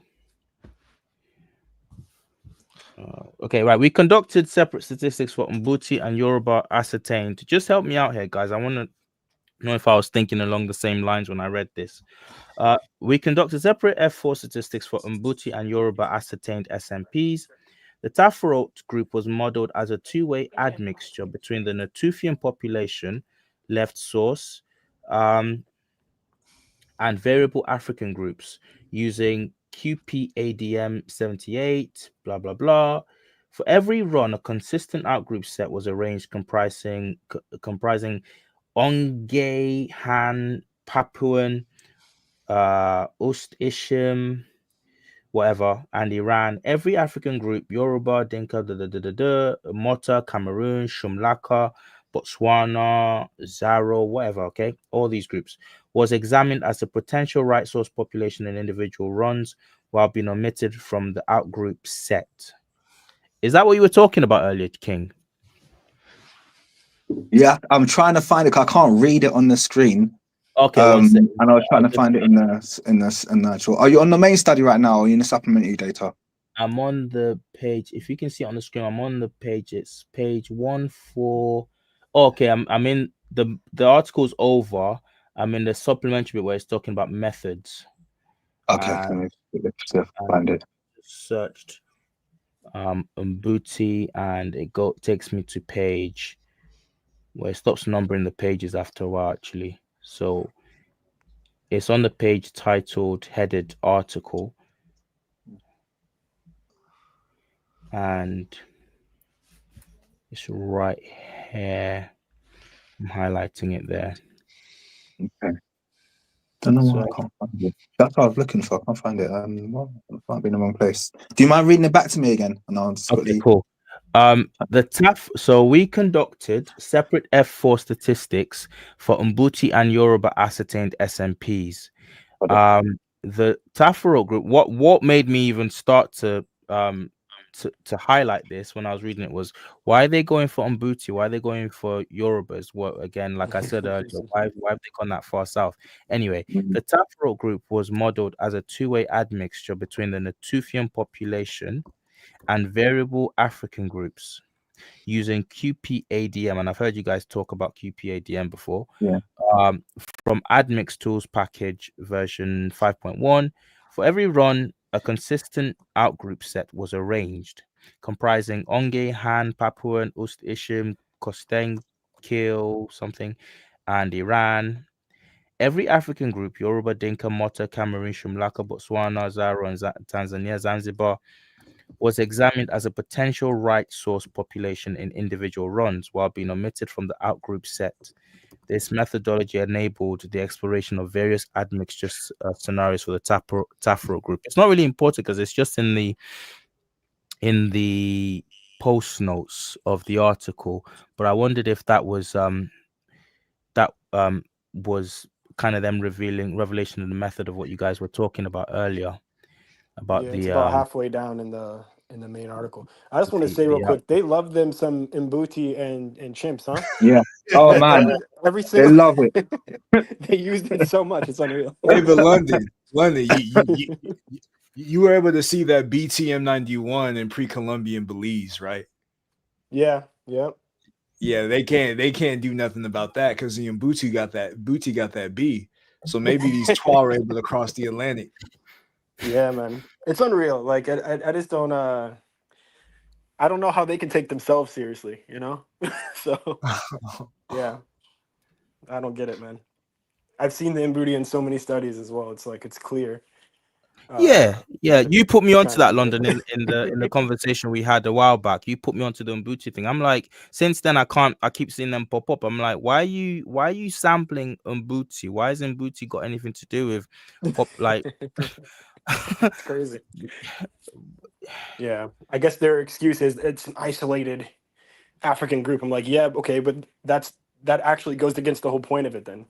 You know, if they're trying to prove some kind of affinity to other African groups, why would you use the Mbooty? It's just crazy to me.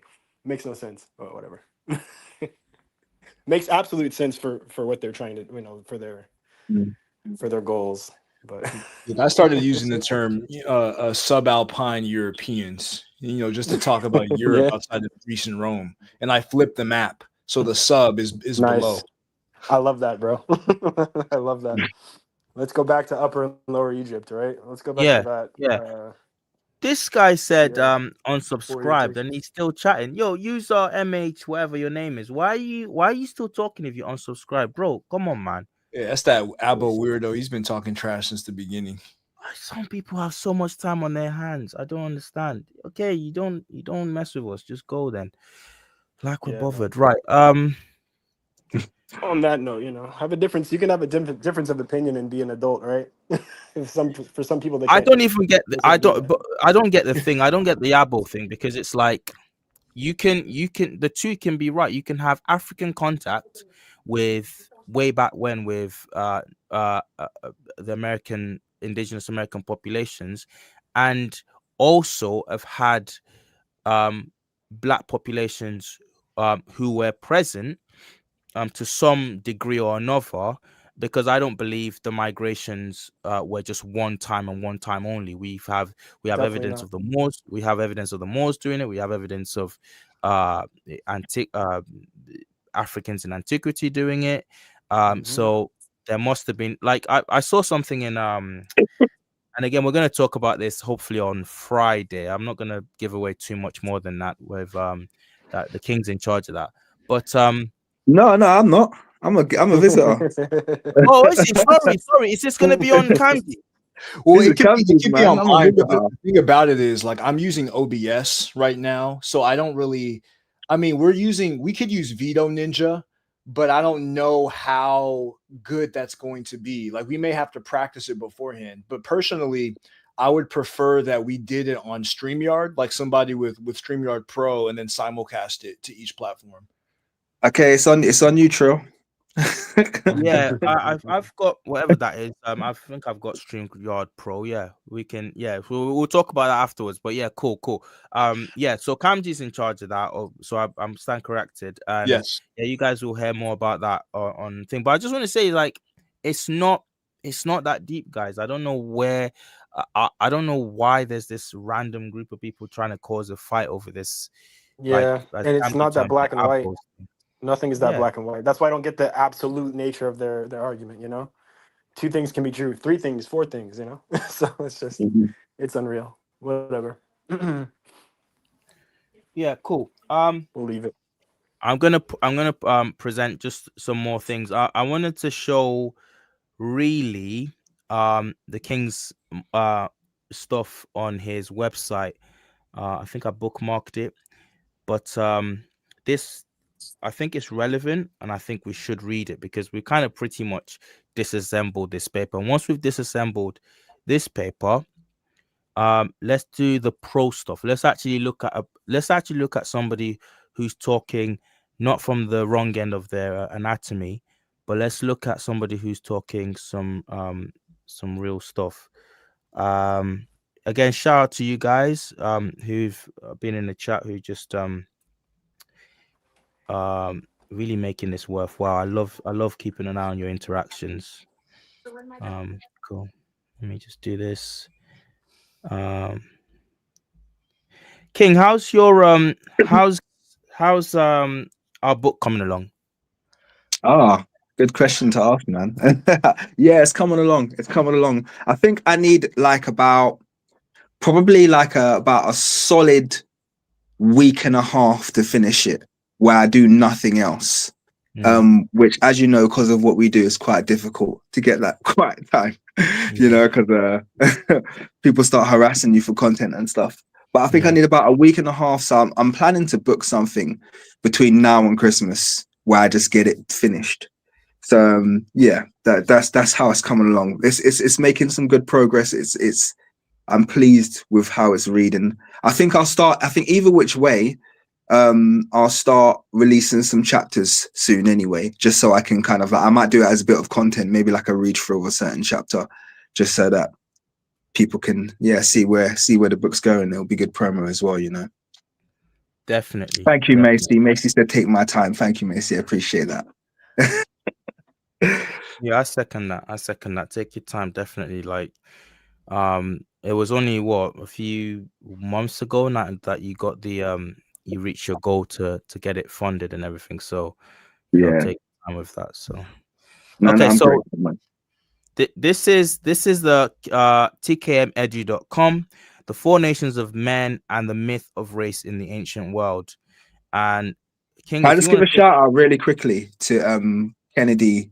I don't think he's in the chat. Kennedy Willie. He's also Orion Blue on Discord, and he's my website admin. And he puts together a lot of these articles. We put them together. So yeah, I just want to give him a shout out and not take all the credit for all of this stuff because he thank you puts in very a much. lot of work on the site. Yeah, Shout out to him. Is that Wesker Willie? Wesker Willie, that's the guy. Right, right. That's him. Thank Yeah, yeah. you, bro. Okay. Do you want to take us through this, or should I'd No, prefer no, if you. you go, because I haven't read it for a while, so I'm a little bit. Okay, cool. So the Yeah. popular 19th century drawing attributed to Seti's tomb, which purports to depict the four races known to the ancient Egyptians as Libyan, Kushite, Asiatic, and Egyptian, is neither ancient nor accurate. It is a modern European reinterpretation made during the colonial era. We're talking about this image here, very, very, very popular now. It's a modern European reinterpretation made during the colonial era and rooted in deeply flawed racial ideologies. The drawing has become widely referenced, but its color palette, facial structure, and figure order reflect 19th century European imagination more than they reflect any ancient reality. The scene, found in a damaged part of Seti I's tomb, has undergone heavy sabotage, loss of pigment, and restoration. Yet, despite this damage, shout out to Manuel Ampin. We need him back. We need him back. We need him either. We need to make another appearance because he's done a lot of work on this. Yet, despite this damage, remnants pigments still contradict the portrayal given in the European drawing. When original colors, ethnographic parallels, and the full range of comparative tomb art are considered, the entire composition falls apart as an accurate depiction of the ancient worldview. Right, the Can I just Libyans. jump in there really quickly Yes, as please. well? Yes, please. Because I cover some of this in a chapter of my book. Because I don't know if have you guys read The African Origin of Civilization by Sheikh Anta Diop?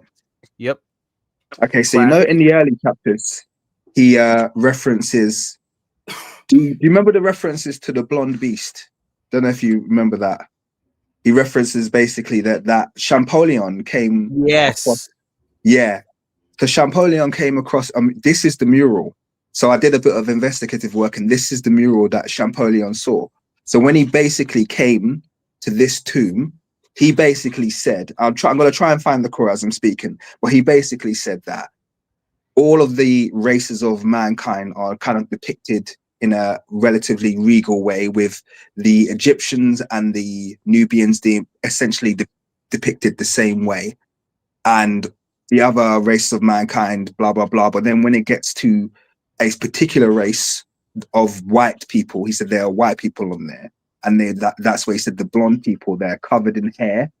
Yeah, they look like animals, and it's like he said as a white man, he felt kind of like a way when he saw it. He's like, this kind of proves that back in these times, back in the height of ancient Kemet, white men were essentially beasts. You know what I mean? We were regarded as beasts. It's I not mean, it is complimentary. what it is, man. And Facts don't care about your feelings, man.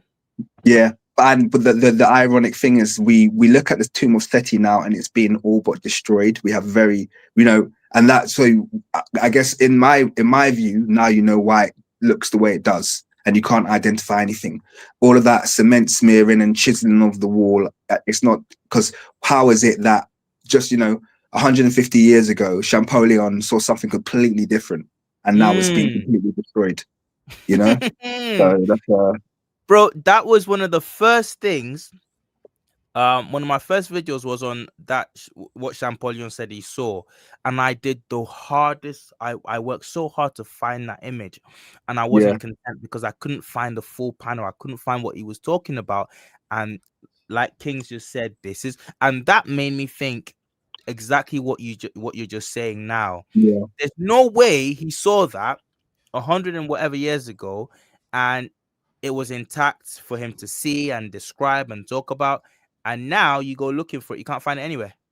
Yeah, There's no way that's by I thought coincidence. the whole tomb was destroyed, and I was looking through Middle Kingdom and everything. When then I did some, I can't remember how I found out. I was like, I know he's definitely. I think it was by location, and I was like, okay, no, that's definitely the tomb of Seti the first that he was referencing. So it's definitely this tomb.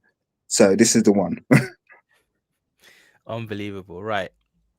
Perhaps the most visually. Let me just do this quickly for people to have a look at. Zoom, just because it's fun. Zoom. Nice little. Just take the arrow away there, but you can see that in original color, the pigment there is much stronger. Is much stronger. Okay. Perhaps the most visually striking and historically absurd feature of the drawing is the pale skin of the figure labeled Libyan. This contradicts not only physical anthropology but environmental logic. The climate of ancient Libya would not favor pale-skinned populations. More importantly, authentic depictions of Libyans in Egyptian tombs, such as those in the tomb of Hoi, present feathered figures in a variety of African brown tones, from medium to deep hues. Facts. Some troll in the comments said fact earlier. These absolute lames. It's not fact, bro. It's facts. The tomb of Hoi, TT40, serves as direct visual evidence that Libyans were painted in black and brown skin tones.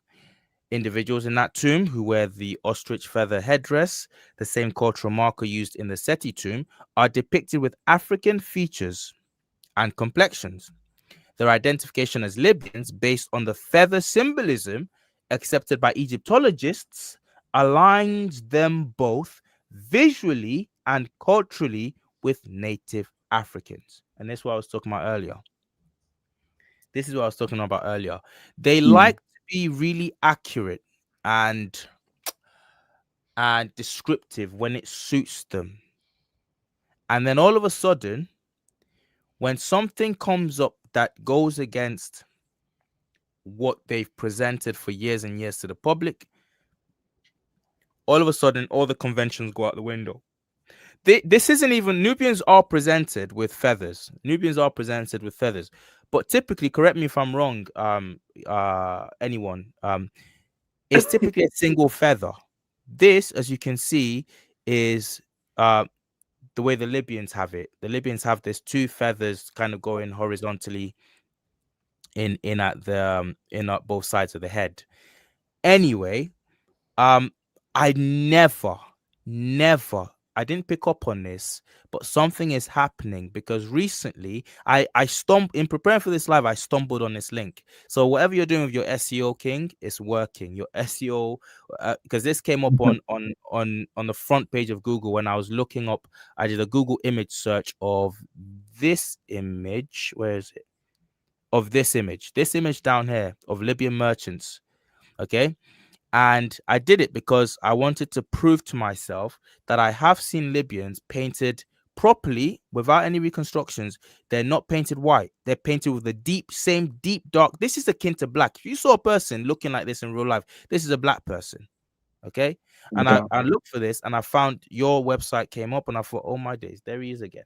There's this Shout guy. Yeah, shout out to Wesker. Sorry. No, it's cool. Man. Shout out to Wesker, man. So it's incredible work, bro. Incredible work. And then I'm like, okay, so it didn't just prove. I was already suspecting their feathered thing as pointing to something, and then I came across this, and I was like, there we go. Okay, I'll carry on. By the way, guys, interrupt me whenever. I'm just reading through this, and I don't really particularly like the sound of just my own voice anyway. So just interrupt me whenever you guys want to. These figures share not only pigmentation but hairstyles and adornments that link them directly to the Fulani, whose cultural practices of plaits and feathers mirror those in ancient depictions. Okay, you go across North Africa today, and sorry, I don't want to sound any kind of ism, okay, but when I see these very very light, sometimes ginger haired Berbers, okay, wearing these festooned with these things on them that supposedly prove their ancient Berbers, their affinity with the ancient culture, it doesn't hit. Let me know, guys, if you agree in the chat. And bro, Avengers Assembled, let me know if you guys agree. It doesn't hit like it does when you see it on a black Berber. Something's off. It's like I don't know. But as King's saying here, uh this hairstyle and adornments link them directly to the Fulani, whose cultural practices of plaits and feathers mirror those in ancient depictions. Critics of the drawing have pointed out the absurdity of assigning a pale skin phenotype to a people native to one of the hottest, oh, this is a brilliant line, this is bars, sun exposed climates on Earth. Indeed, the paleness of the Libyans, as portrayed by Giovanni Battista Belzoni, contradicts the climate of the region and challenges the plausibility of the reconstruction. It is not merely a matter of pigmentation, but of biological realism. Additionally, the hairstyles and adornments attributed to the so-called Libyans in the drawing, most notably the ostrich feathers and the side braided hair, bear striking similarity to those still worn, guys, still worn by certain ethnic groups in Africa today, particularly the Fulani or Fulbe people. And you can see them you're about to see them. These features are not random stylistic relics, but demonstrate a consistent cultural thread stretching across millennia. Fulani hairstyles, including the twisted front fringe and long single side plait, mirror precisely the hair depicted on the Libyan figure in the seti dressing. Look at the way they braid their hair, guys. Look at this. Are you seeing this? Yeah. This is incredible. I guess this guy in the front isn't really black because he's got a bit of a mocker. He's got a London look to him. He's got a London journalist tone on a pen on his front. Look at the facial tats as well, though. As well, The what? Say that again. the facial tats. Yeah, talk to me Something about that. that's What still do you? present. Yeah, the tattoos are still present on the full or the Fulani and the tomb walls in ancient Egypt. So they even had the tats to match. Huh. Yeah, and you see Such this detail. hairstyle. Sorry, go on, go on. Yeah, no, I was gonna say, yeah, you see this hairstyle, like you said, it's all over, man. You see that side lock. My Pinterest goes crazy. I have like a thousand of these images where you see that hair. Okay, such detailed resemblance cannot be coincidental. The Fulani are not merely similar in appearance, but retain ancestral customs. Listen, guys, you like I saw someone say recently, and I think it was in no, it was in Kapruki's thing.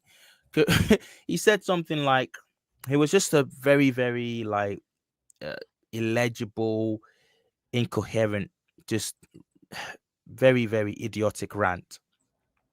And this guy was saying, which one? I'll boil it down. I'll try and make it sound as proper as I can, because if you had to decipher it, this guy was like, essentially was saying, he was admitting, right, he wasn't disputing that you could see these cultural things, these cultural parallels still till today.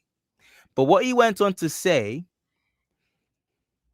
was that these are just slaves or descendants of slaves carrying on the pharaoh's practice, or the practice that was given to them or bequeathed to them by the noble lighter skinned North Africans, ancient North Africans. And I'm like, okay, but that someone help me out. Why doesn't that even make any sense? I could explain, but I don't know if people following me. King, does that make sense to you? Yeah, I mean the problem with that explanation is as why aren't they carrying on their customs themselves? Why are they leaving? Why is it for the slaves to retain the ancient customs? That it doesn't really work that way. You know, either you're still present and the slaves and the people they classify as natives both practice the same customs, or the people who you're calling slaves are the original people because they're the only ones carrying on the customs. It's the same thing we see in modern day Egypt, you know, where the only people who are conducting the culture are the native Nubians. They're the only ones who actually have any link to the actual culture itself and the practices. And everybody else doesn't have it, but they're like, oh, well, they're the Nubians are the foreigners. Like, well, how comes they're doing everything that's that we see and you guys ain't? How comes your Yeah. culture's all Arabic? You know, so In fact, they disdain this culture. But when it yeah, comes to, I think it was, um, yeah, I was listening to that conversation you had with Malence, the first part anyway, on your other channel, and she made a point. Was it you or her made the point that I think it was you, King? You were saying about how it's been. They only claim a proximity insofar as they can monetize. So they yeah, only claim a proximity to the culture, any of what you see being dug up, in as much they can monetize. But apart from that, that aside, they actually disdain it. They disdain it. I don't know mm, whether that's because of the Islam or whatever, mm, but for whatever reason, they disdain it.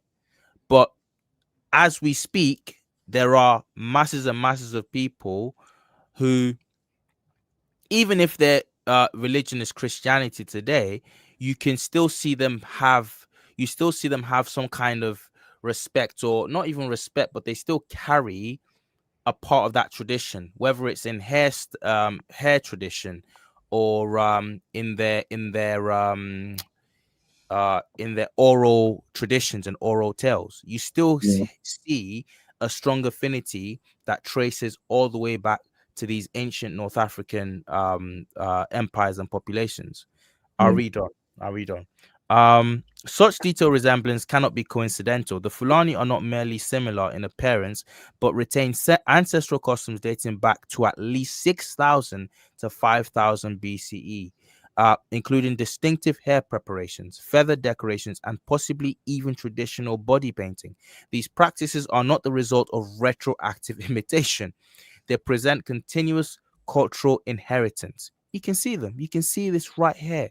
If this was anywhere in North Africa, they can't even do this in North Africa because their hair can't do this.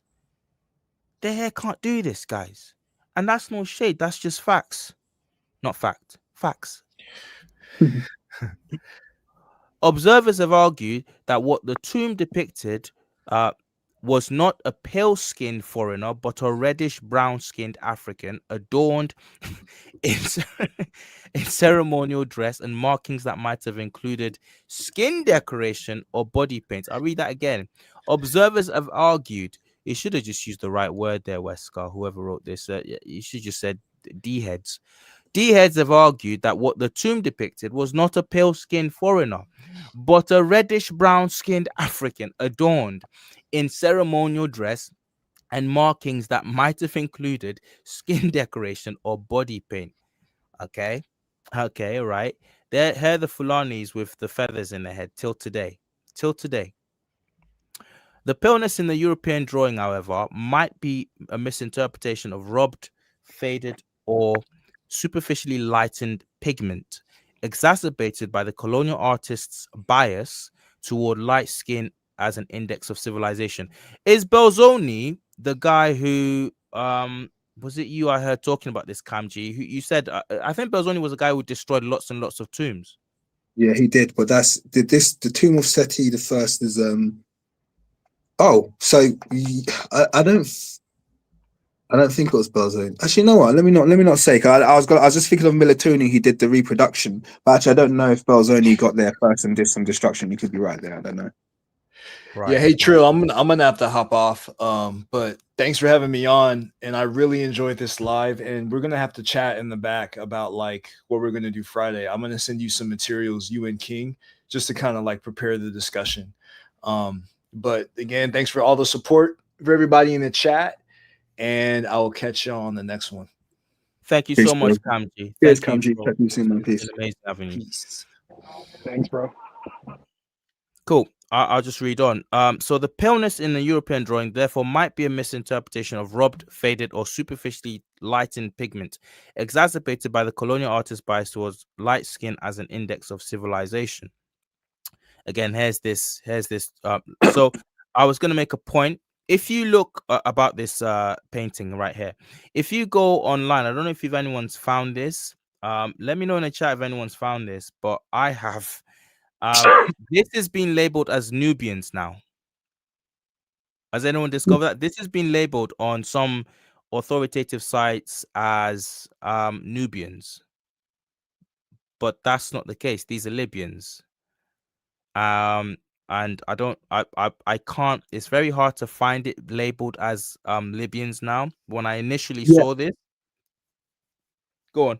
One thing I realized when I went to Egypt a few weeks ago is that Egyptologists don't need qualification anymore in terms of the way they're classifying things. I think one of the side effects of the local Egyptian population taken ownership of Egyptology, which is essentially what they've done. So they've kind of trained a lot of their own through their own universities, and Egyptology is a very popular degree to study now in Egypt. And one result of that is that basically they're just classifying things on a whim, you know. I didn't think it would ever come to the day where I would prefer for Europeans to be in charge, but it's kind of reaching that day because they are just so gung-ho. Like, I don't know if you saw the short that I put out when I was in the tomb, one of the tombs. I can't remember who it was, so I was trying to remember the name of the guy whose tomb it was. But tomb of Rick Mar no, it wasn't. No. Anyway, I was in one of the tombs, and the Egyptologist tour guide who was taking me around was just like, yeah, these guys, they're all Nubians, and they were blatantly Egyptians. Yeah, blatantly 100% Egyptians. And I said, why? What's your reasoning? Why are you classifying them Nubian? Oh, he's like, oh, well, look at the features. They got Nubian features. I was like, yeah, but they got Egyptian dress, and they are doing literally what native Egyptians were doing. And some of them were carrying like the papyrus reeds and everything, kind of like signifying that they're probably Upper Egyptians. Like, they were definitely Egyptians, but they've just like, no, these are Nubians, and they're doing that everywhere. They're doing that everywhere, you know. So they don't need any qualification anymore for what they classify as being a Nubian. They just have to decide. They just look at it, see that it's a little bit dark, and they say, hey, presto, it's a Nubian. Like the image I was showing earlier. I don't know if you saw that image, King, where Ramses is beheading this Libyan, same headdress as Libyan. There's a hieroglyph on the left hand side that indicates it's a Libyan. And it's been labeled online as Ramses slaying a Nubian, because despite the fact that they've washed it, you can still see the strong features on this so-called Libyan, and so they've classified it as a Nubian. Ridiculous. Ridiculous. In addition, you're gonna love the short that I've got coming out where they've I mentioned, I can't remember if I mentioned it on the previous live stream, they've reclassified the reserve heads as children of Khafre. who's Khafre? Khafre from the 4th dynasty, the pyramid builder. Okay. So 4th dynasty, Old Kingdom, Khafre, they've relabeled the reserve heads. heads. Yeah. Why have they So done the that? reserve heads are just like those fake Eurasian heads that popped up I think in Giza. That they've never been able to place them anywhere. They've decided, Egyptologists have agreed these are either foreigners or we just don't know who they are, essentially. Modern Egyptologists have even speculated they were the heads of enemies, but basically they're just fakes. They don't even match Egyptian art protocols in any way, shape, or form. But the modern Egyptologists, the Egyptian ones, the ones who are revising Egypt at a rate of knots have now decided, and they've got them on display in the old Cairo Museum now, and they've decided these are the daughters, the sons and daughters of Khafre. Yeah. So I Yeah. know who you're talking about now. I know who you're talking about now. Yeah. Um. Wow. Wow. But you know what I say wow. I say wow, but it's not even wow at this point anymore. It's not Mm, wow at this point. It's just like it's par for the course. London's been so on Instagram. I think it's on We've y'all got took, right? who's that? Let me mute that. Okay, so what's his name? So London was showing me, and London, you can chime in here, but he's been showing me how they just reclassify things, and they do it mhm, a lot with. Again, we're gonna get into this a little bit with the Olmec stuff. They do it a lot with American genetics, and yeah. when things are pointing back to like sort of black populations being in North Africa before, I'm sorry, in Mesoamerica before, the accepted timeline. London, do you want to say anything there? I think he's on mute. Yeah, yeah. Sorry, I'm walking through the airport, so I don't want too much extra noise. If you give me like 2 minutes, I'll Okay, chime in. cool. All right, But bet. yeah, they do this a lot. So at this point, I didn't want to believe it at first. I didn't want to Mm, believe it at first, especially when it comes to the Americas. But this, guys, this is a whole this forget conspiracy theory now, forget like moon landings, and this one is even worse. This what we're talking about, this has an extra level of like spite to it. I can understand why you'd fake the moon landings. let's talk about that for a second. I understand why you fake the moon mm, landings. You're in a yeah. war with the Russians. You want to look like the badasses. You got there first before that all makes sense. I don't even care. Whatever. You went to the moon. Cool story, bro. But this one here, this is like this is much longer standing, this conspiracy, and it goes deeper and deeper, and it's fueled by nothing else but just pure hate, just nothing but Mhm, pure hate. And I can't, when I came into this doing this, I came from, I'm not gonna lie, I've said it before, I was virgin on cooning. When I look back at myself, I was virgin on cooning. I did not want to believe this stuff. I was one of the bros that thought, oh guys, come on, let's not be hoteps, let's leave this stuff. But so I came from a very like not even neutral, from the other side, you know. So but if you come into this and you actually don't come up with like any justifications or rationalizations of what the research is throwing up and constantly, you can't help but admit that this is just rubbish. This is very, very malicious cope, and retrospectively genociding people off the pages of history. Let me finish this mm, article. Sorry, guys. In addition, the ancient term Rebu, Libyans, evolved from earlier terms like Jahenu, reflecting a long-standing presence of North African peoples in Egypt. In Egyptian historical consciousness. These names were associated not with race, but with geographical and political identities. The assertion that the Egyptians viewed with such peoples as racially distinct based on skin tone is a modern imposition. The ancient worldview categorized people culturally and tribally, not racially in the 19th century European sense. Further examination of the tomb wall reveals that the figures were not even drawn in the same order or configuration as the modern Four Races illustration. The 19th century artist responsible for the reproduction, that's true by the way, um, for the reproduction rearranged and selectively combined fragments from different areas, crafting a fictional alignment that never existed in a single ancient composition. I discovered that for myself very early on. I kept looking for the exact same lineup, the setup, but I couldn't Yeah. find it. I couldn't find it, and even though it was broken, what I was seeing, like we've seen just above in this article, I couldn't see, and that really threw me off. That confused me massively. Um, for example, figures that appear next to each other in the drawing are separated by space and context in the actual tomb, indicating editorial fabrication rather than fanciful copying. Rather than faithful copying.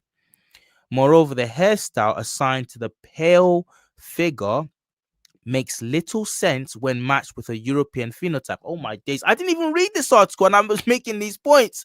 This I love when this happens because it proves that I'm not crazy.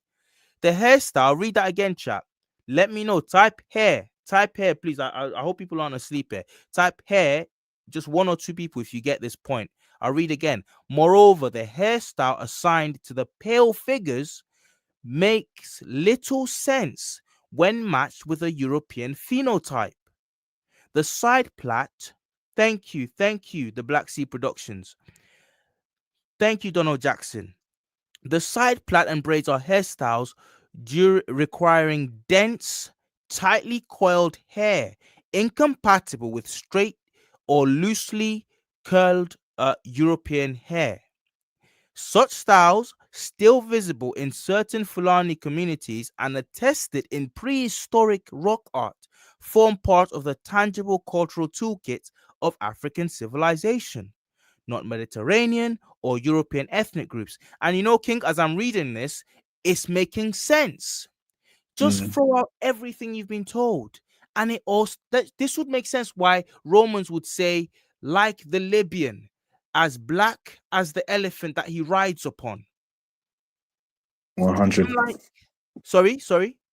I said 100, man. I was just agreeing with you. That would make sense because without this, you're thinking, go on then. The really fair ones out of all of us, the really fair brothers out of us will be like, oh, oh, maybe it was some really, really, really tanned guy, they're talking about some really, really tanned because it is quite hot up there. No, no. Look up what an elephant looks like, guys. There's no tanning. You don't get that. If you're that tan as a white, as a modern North African, you're dead. You're 6 feet under, man. Come on. Okay. The Kushites, mistakenly called Nubians, but representing the deep south. Okay, here's another. Even the Nubians have been washed off here. Can you see that, guys? Even the Nubians have been washed off. You can see the Nubian, the two Nubians in the middle here. The darkest figure in the colonial illustration is labeled Nubian. However, this identification is historically incorrect. The figure corresponds to the ancient Nehesu or Neswe, for whom the Egyptians depicted as originating from Kush. These people occupied regions of modern Sudan and South Sudan. Thank you.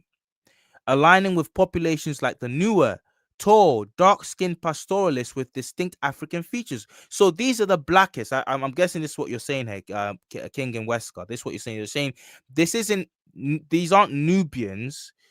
These are Kushites. There's a difference between Nubians and Kushites, right? These are Kushites we're talking now deep into Sudan. Okay.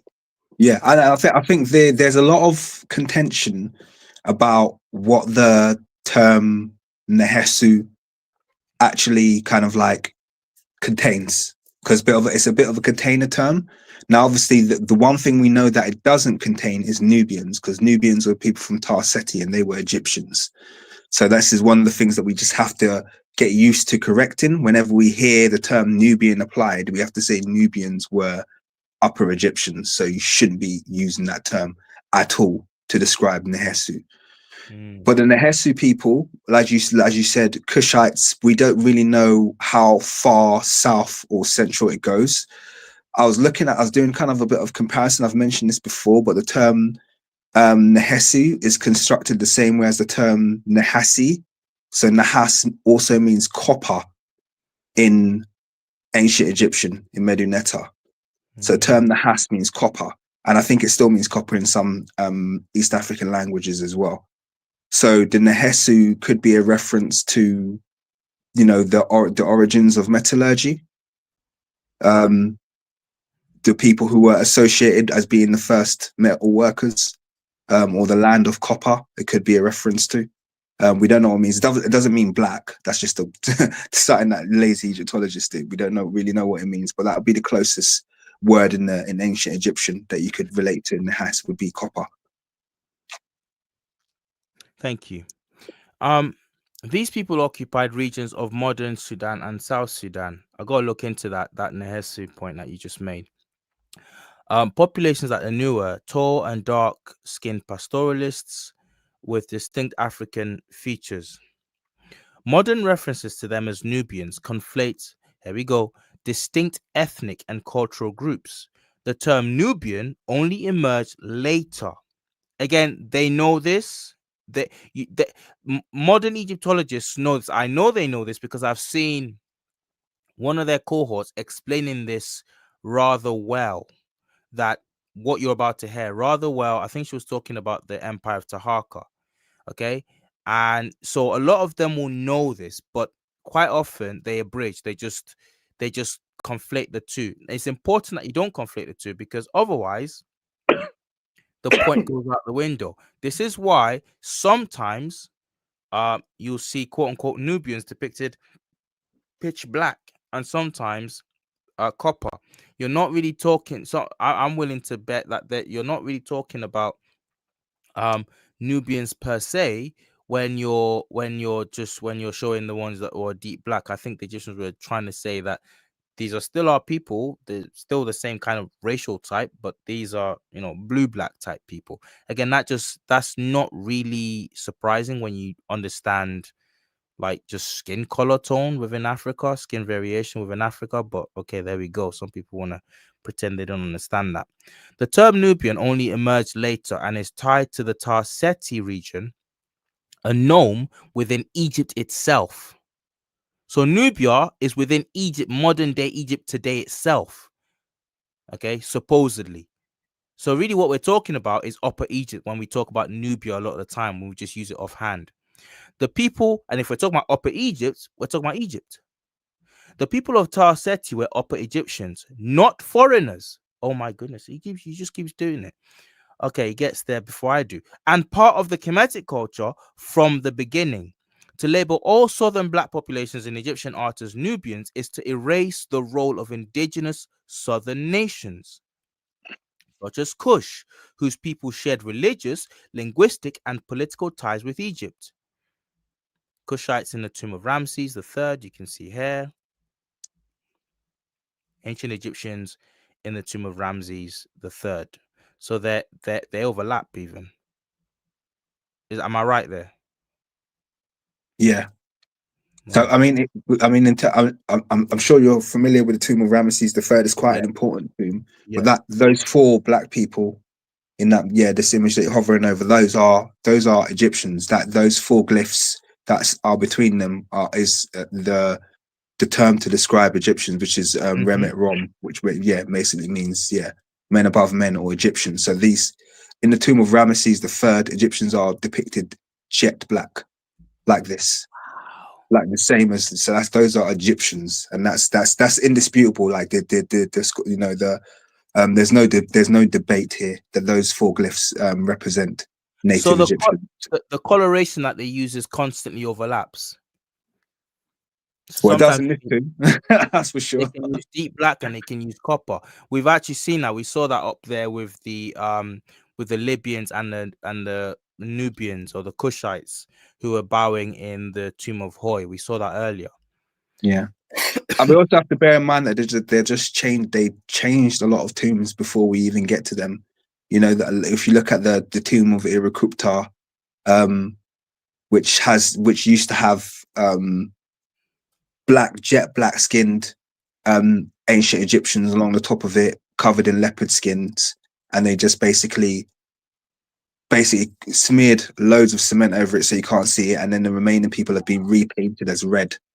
So you see them doing the repainting in as red in real time. They're happy to just portray ancient Egyptians in dark red or red, and they will repaint where necessary and claim stuff was, dirty and whatever.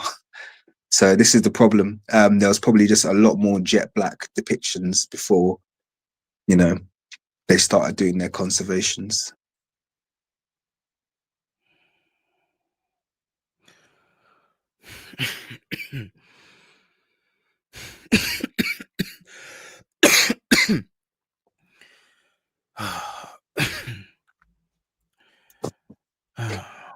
I just I'm looking at what you've put here, and I'm thinking about what you're saying as well, and it never fails to bowl me over. It never fails to bowl me over.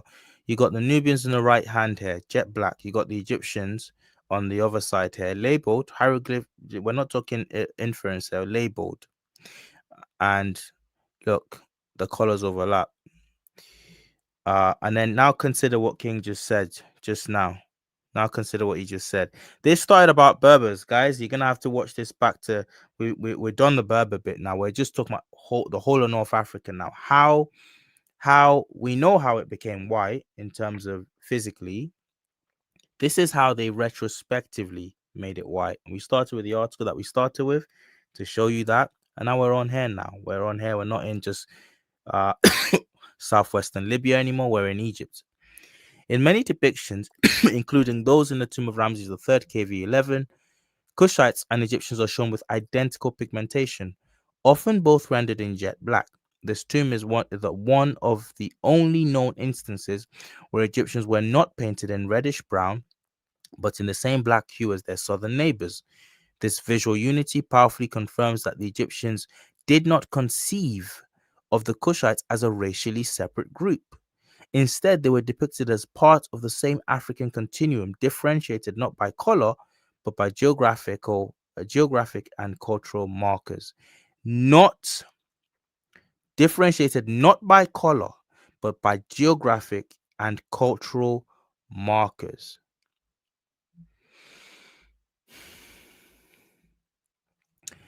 The skin tone assigned to the Egyptian figure in the colonial illustration is unusually pale, lighter even than many Levantine populations depicted in Egyptian art.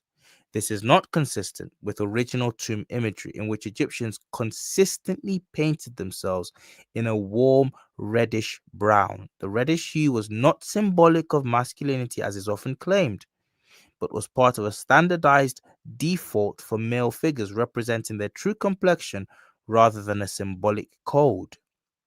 Whose hand is this, King? Is this yours? No, I knew you were gonna ask that. This isn't my image. Okay. I've got images like that as well, but this isn't my image. Okay, cool. In more reliable tombs like that of Ramses III, Egyptians are shown in deep black tones, indistinguishable from Cushites, phenotypically and culturally. The representation of Egyptians as pale or organish or orangish, is not found in untouched Egyptian art, but instead arises in overexposed photography and manipulated restorations. European draftsmen frequently produced lighter reconstructions and tampered with scenes to support emerging racial taxonomies that favored a white or Near Eastern origin for civilization. Beautiful, beautiful. Moreover, authentic artistic traditions in Egypt display a vast spectrum of African features, from full lips and broad noses to narrow nasal bridges, all of which fall within the indigenous phenotypic range of the African continent. Ancient Egyptian tomb art also employed alternating colors, not to emphasize racial divergence, but to fulfill visual balance and compositional harmony. Artists routinely alternated tones, sometimes even painting individuals from the same cultural group in differing shades, strictly for aesthetic variety. I'll read that bit again. Artists routinely alternated tones, sometimes even painting individuals from the same cultural groups in differing shades, strictly for aesthetic variety. This convention undermines any attempt to extract a racial gradient from Egyptian frescoes. The And just to Asiatic. add to that, it was the Ashbys who put me onto that. Can't remember. I think it was Muata Ashby's book from back in the day that I bought. But basically, it's a Egyptian protocol where people overlap. Doesn't matter which group they're from, they will always slightly alter the complexion or the color of the individuals. So they'll, in the case of ancient Egyptians, they like to alter between dark, deep brown and black, or between kind of like reddish brown and deep dark brown. But they'll never have basically overlapping people on a stele that have the same tone. That never happens ever. And this lie that the women are pale. I've been to the British Museum a couple of times now, two or maybe three times now, and I love going to the tomb of he's Neverman. standing there. Sorry. Neverman. Yeah, thank you. That's the one. I love going down to basement to see that, um, because it completely blows that stupid thing out the window. In fact, um, you can see in some of that in a fresco that she's darker than him, ever so slightly, but she's darker, and his daughter also has a darker tone slightly to him. So, and actually that is, I've not seen every single artistic rendition, but I've seen enough to know that it's actually quite relatively rare, this whole idea of, oh, the women are lighter and the men are thing. They're actually quite often the same skin tone. So I don't understand why this myth excuse me, I'm still recovering from a cold. This myth just took hold. But there you go. Um The Asiatic retain brown pigment beneath the ear and on the lips, a clear indication of original coloration consistent with other portrayals of Libyans in Kemetic artworks. This feature proves extensive degradation or possible sabotage. I think that's supposed to say further. Oh, sorry, There goes my this proofs further again. proves extensive degradation or sabotage. Okay. The Asiatic figure in the drawing is another misrepresented character. While the Egyptians did interact with Levantine populations, the Asiatics shown in art are not European-like in skin tone or facial structure.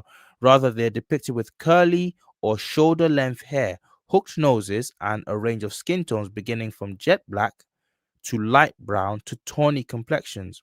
The figure in the European drawing, however, is depicted with ghostly pale skin that places him closer to a fantasy Celt than a Semitic speaking Canaanite. I want to say about that, um, and I've come to accept this, but um, that whole, especially that whole band, including that bit that we call the Middle East now, the Near East, just were all people that if you were to see them today, you would class them as black, just straight up. You would class them as Yeah, black.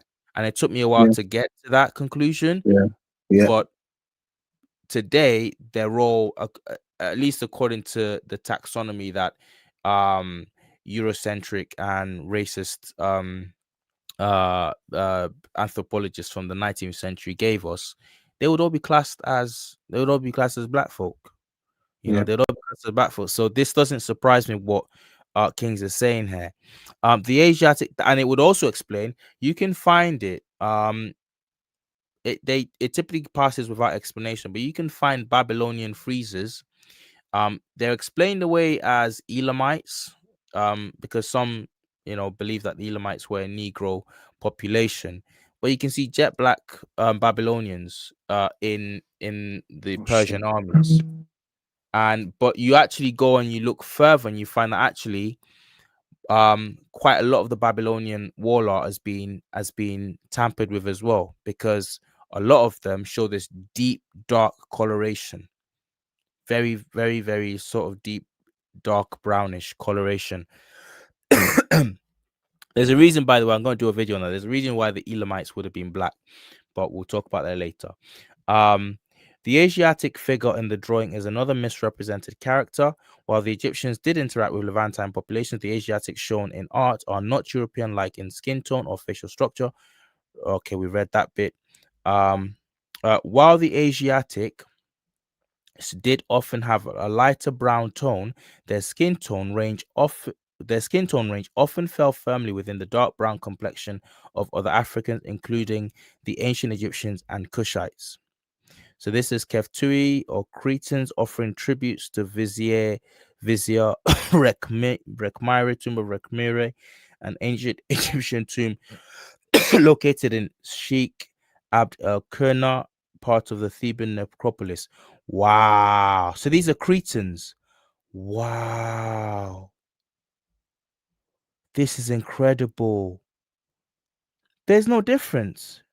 This is incredible. Oh my goodness. Minoan fresco from Crete. Minoan fresco from Crete. Yeah, I've seen this before. Wow. Wow. Just seen it again. Is Yeah, it's that you, beautiful Lon? artwork out there. Yeah. Yeah, London, go on. Say something. I'm sure you got lots to say. Have you been watching? Yeah, I've been watching airport security going crazy. But yeah, man, I just wanted to touch on, you mentioned the how they reclassify things, right? Well, I just wanted to touch on it briefly, and I'll get back to second part of anything here. But the whole haplogroups are essentially, they kind of mean nothing. I guess is the best way to say it. Um, they're more so based on naming and naming convention, and it's more so a way of organizing things than it is necessarily proving any. I mean, as you guys know, any kind of phenotype, anything like that. So I was actually just looking at this, the Green Sahara study that you guys were that we were talking about earlier, and they obviously decided that these Takarkori mummies belonged to this previously unknown um, basal in group, right? Um, well, as we all know, L3 precedes in, and they like to claim L3 is the out of Africa mtDNA haplogroup. Um, but it occurs at its highest frequencies inside of Africa. It occurs at its highest frequencies in Sudan. And amongst African Americans, it's actually, according to new studies, our most frequently occurring haplogroup, mtDNA haplogroup. Um, but all that to say, it's just a naming convention. They could have easily placed these Takarkori mummies inside of the L3 clade, but in order for it to fit basically the phylogeny they've already set up, it's easier for them to place it in. But it really means nothing. It doesn't separate these people. A haplogroup letter, especially from a lineal descendant, doesn't separate them, or from a divergent group doesn't mean they automatically became white. It's the same thing with these Eurasian back migrations, right? They like to just say Eurasian back migration, and in our heads that puts in this idea of some kind of non-black group into our heads. Um, but these groups didn't cross into the Levant and just become white, become non-black. You know what I mean? Mm, So it's all nonsense. I just wanted to chime in on that, but yeah. thank you. So Thank you. Um, I'm just showing people. Um, I'm just showing people what the Cretans were depicted as. Guys. This is incredible. This is absolutely incredible. I've seen this one before, but I just kind of I had no appreciation for this until, I don't know, seeing it within the context of this excuse me, of this article. You got the same kind of color convention that you see. Now this would make sense because I've seen ancient texts that talk about Negro populations, Ethiopic, as they would say, populations on the island of Sicily, on the island of Crete. There are coins on from that make no sense as a standalone unless you start contextualizing them, with images like this on the island of Crete, on the island of Lesbos. Shout out to the debunker if you're listening. I see your work. There are coins from the island of Lesbos that they can only interpret within their racialized modern context as slaves or African slaves. But again, why people are putting slaves on their coins or their coinage, just if you start to ask questions like that, it just doesn't make any sense. Doesn't make any sense, does it, bro? I love that excuse. You know, yeah, this slave was just so good to our family, like you see all over Europe with Moors, right? This slave was just so good to our family. We decided to put him. We decided to represent our whole surname with his head for all of eternity. It's crazy.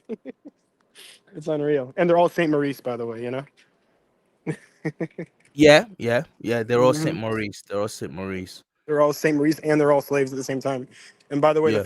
obviously, the funny thing about Saint Maurice is like you're either admitting black people were Egyptians or black people were Moors. So which one is it? Is it Saint Maurice the Egyptian or is it a black Moor? It's crazy. Mm, mm. And that's also an I'm just, oxymoron. I'm Black Moor. stunned. Um, excuse me.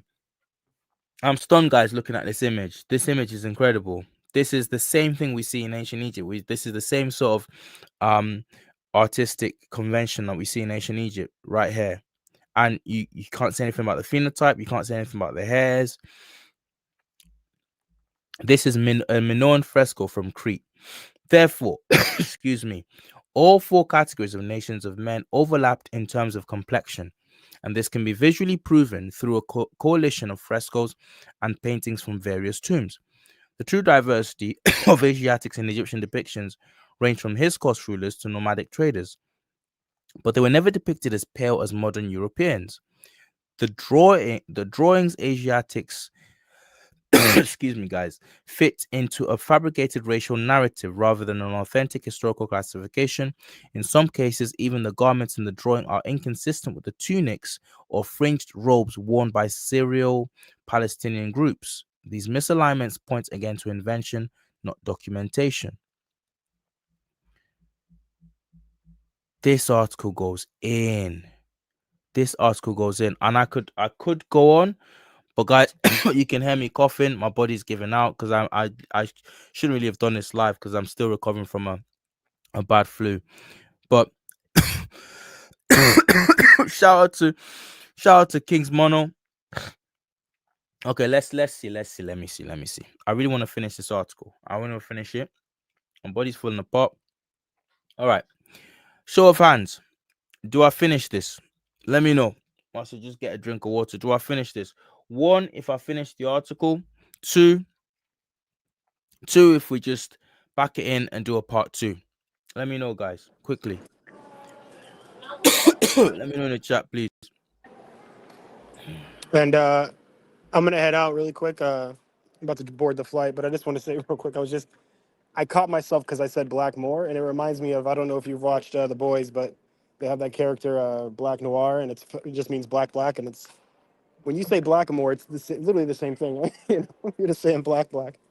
Um, but yeah, man, I'm gonna head out. My phone's about to die. I'm about to board this flight. All right. Cool. My dude. Thank you so much. Thanks, London. Absolutely, man. Take it easy, bro. All right. All right. Oh, okay. We're gonna have to do a part two. Thank you so much, fam. Oh my goodness. The rabbit hole. The rabbit hole goes deep and deep and deep and deep. This is incredible. Right. The nation has spoken. We're gonna have to do a part two. This is just unbelievable.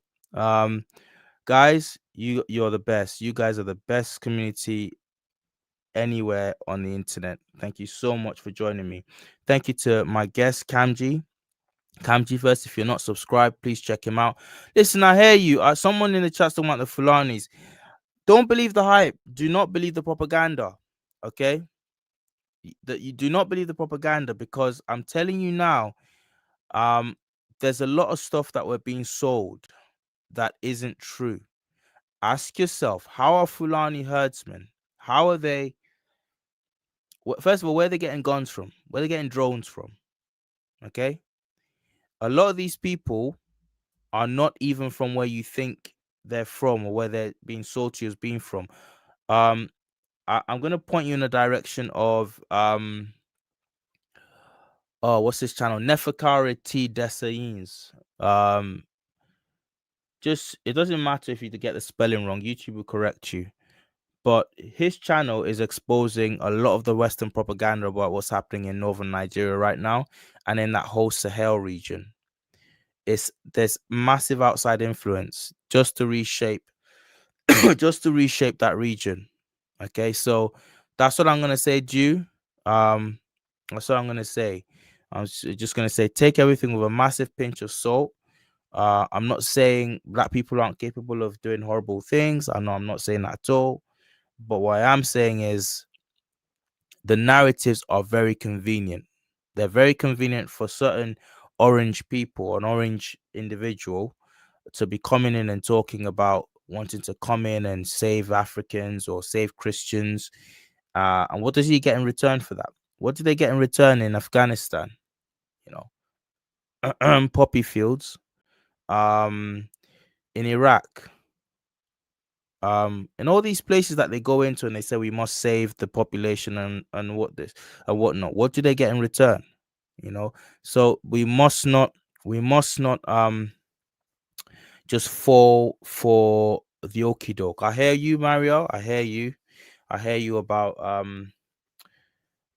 people being used, but again, I wouldn't tar the whole Fulani people as with that brush. I would not at all.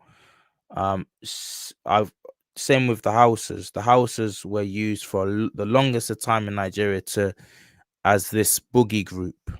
But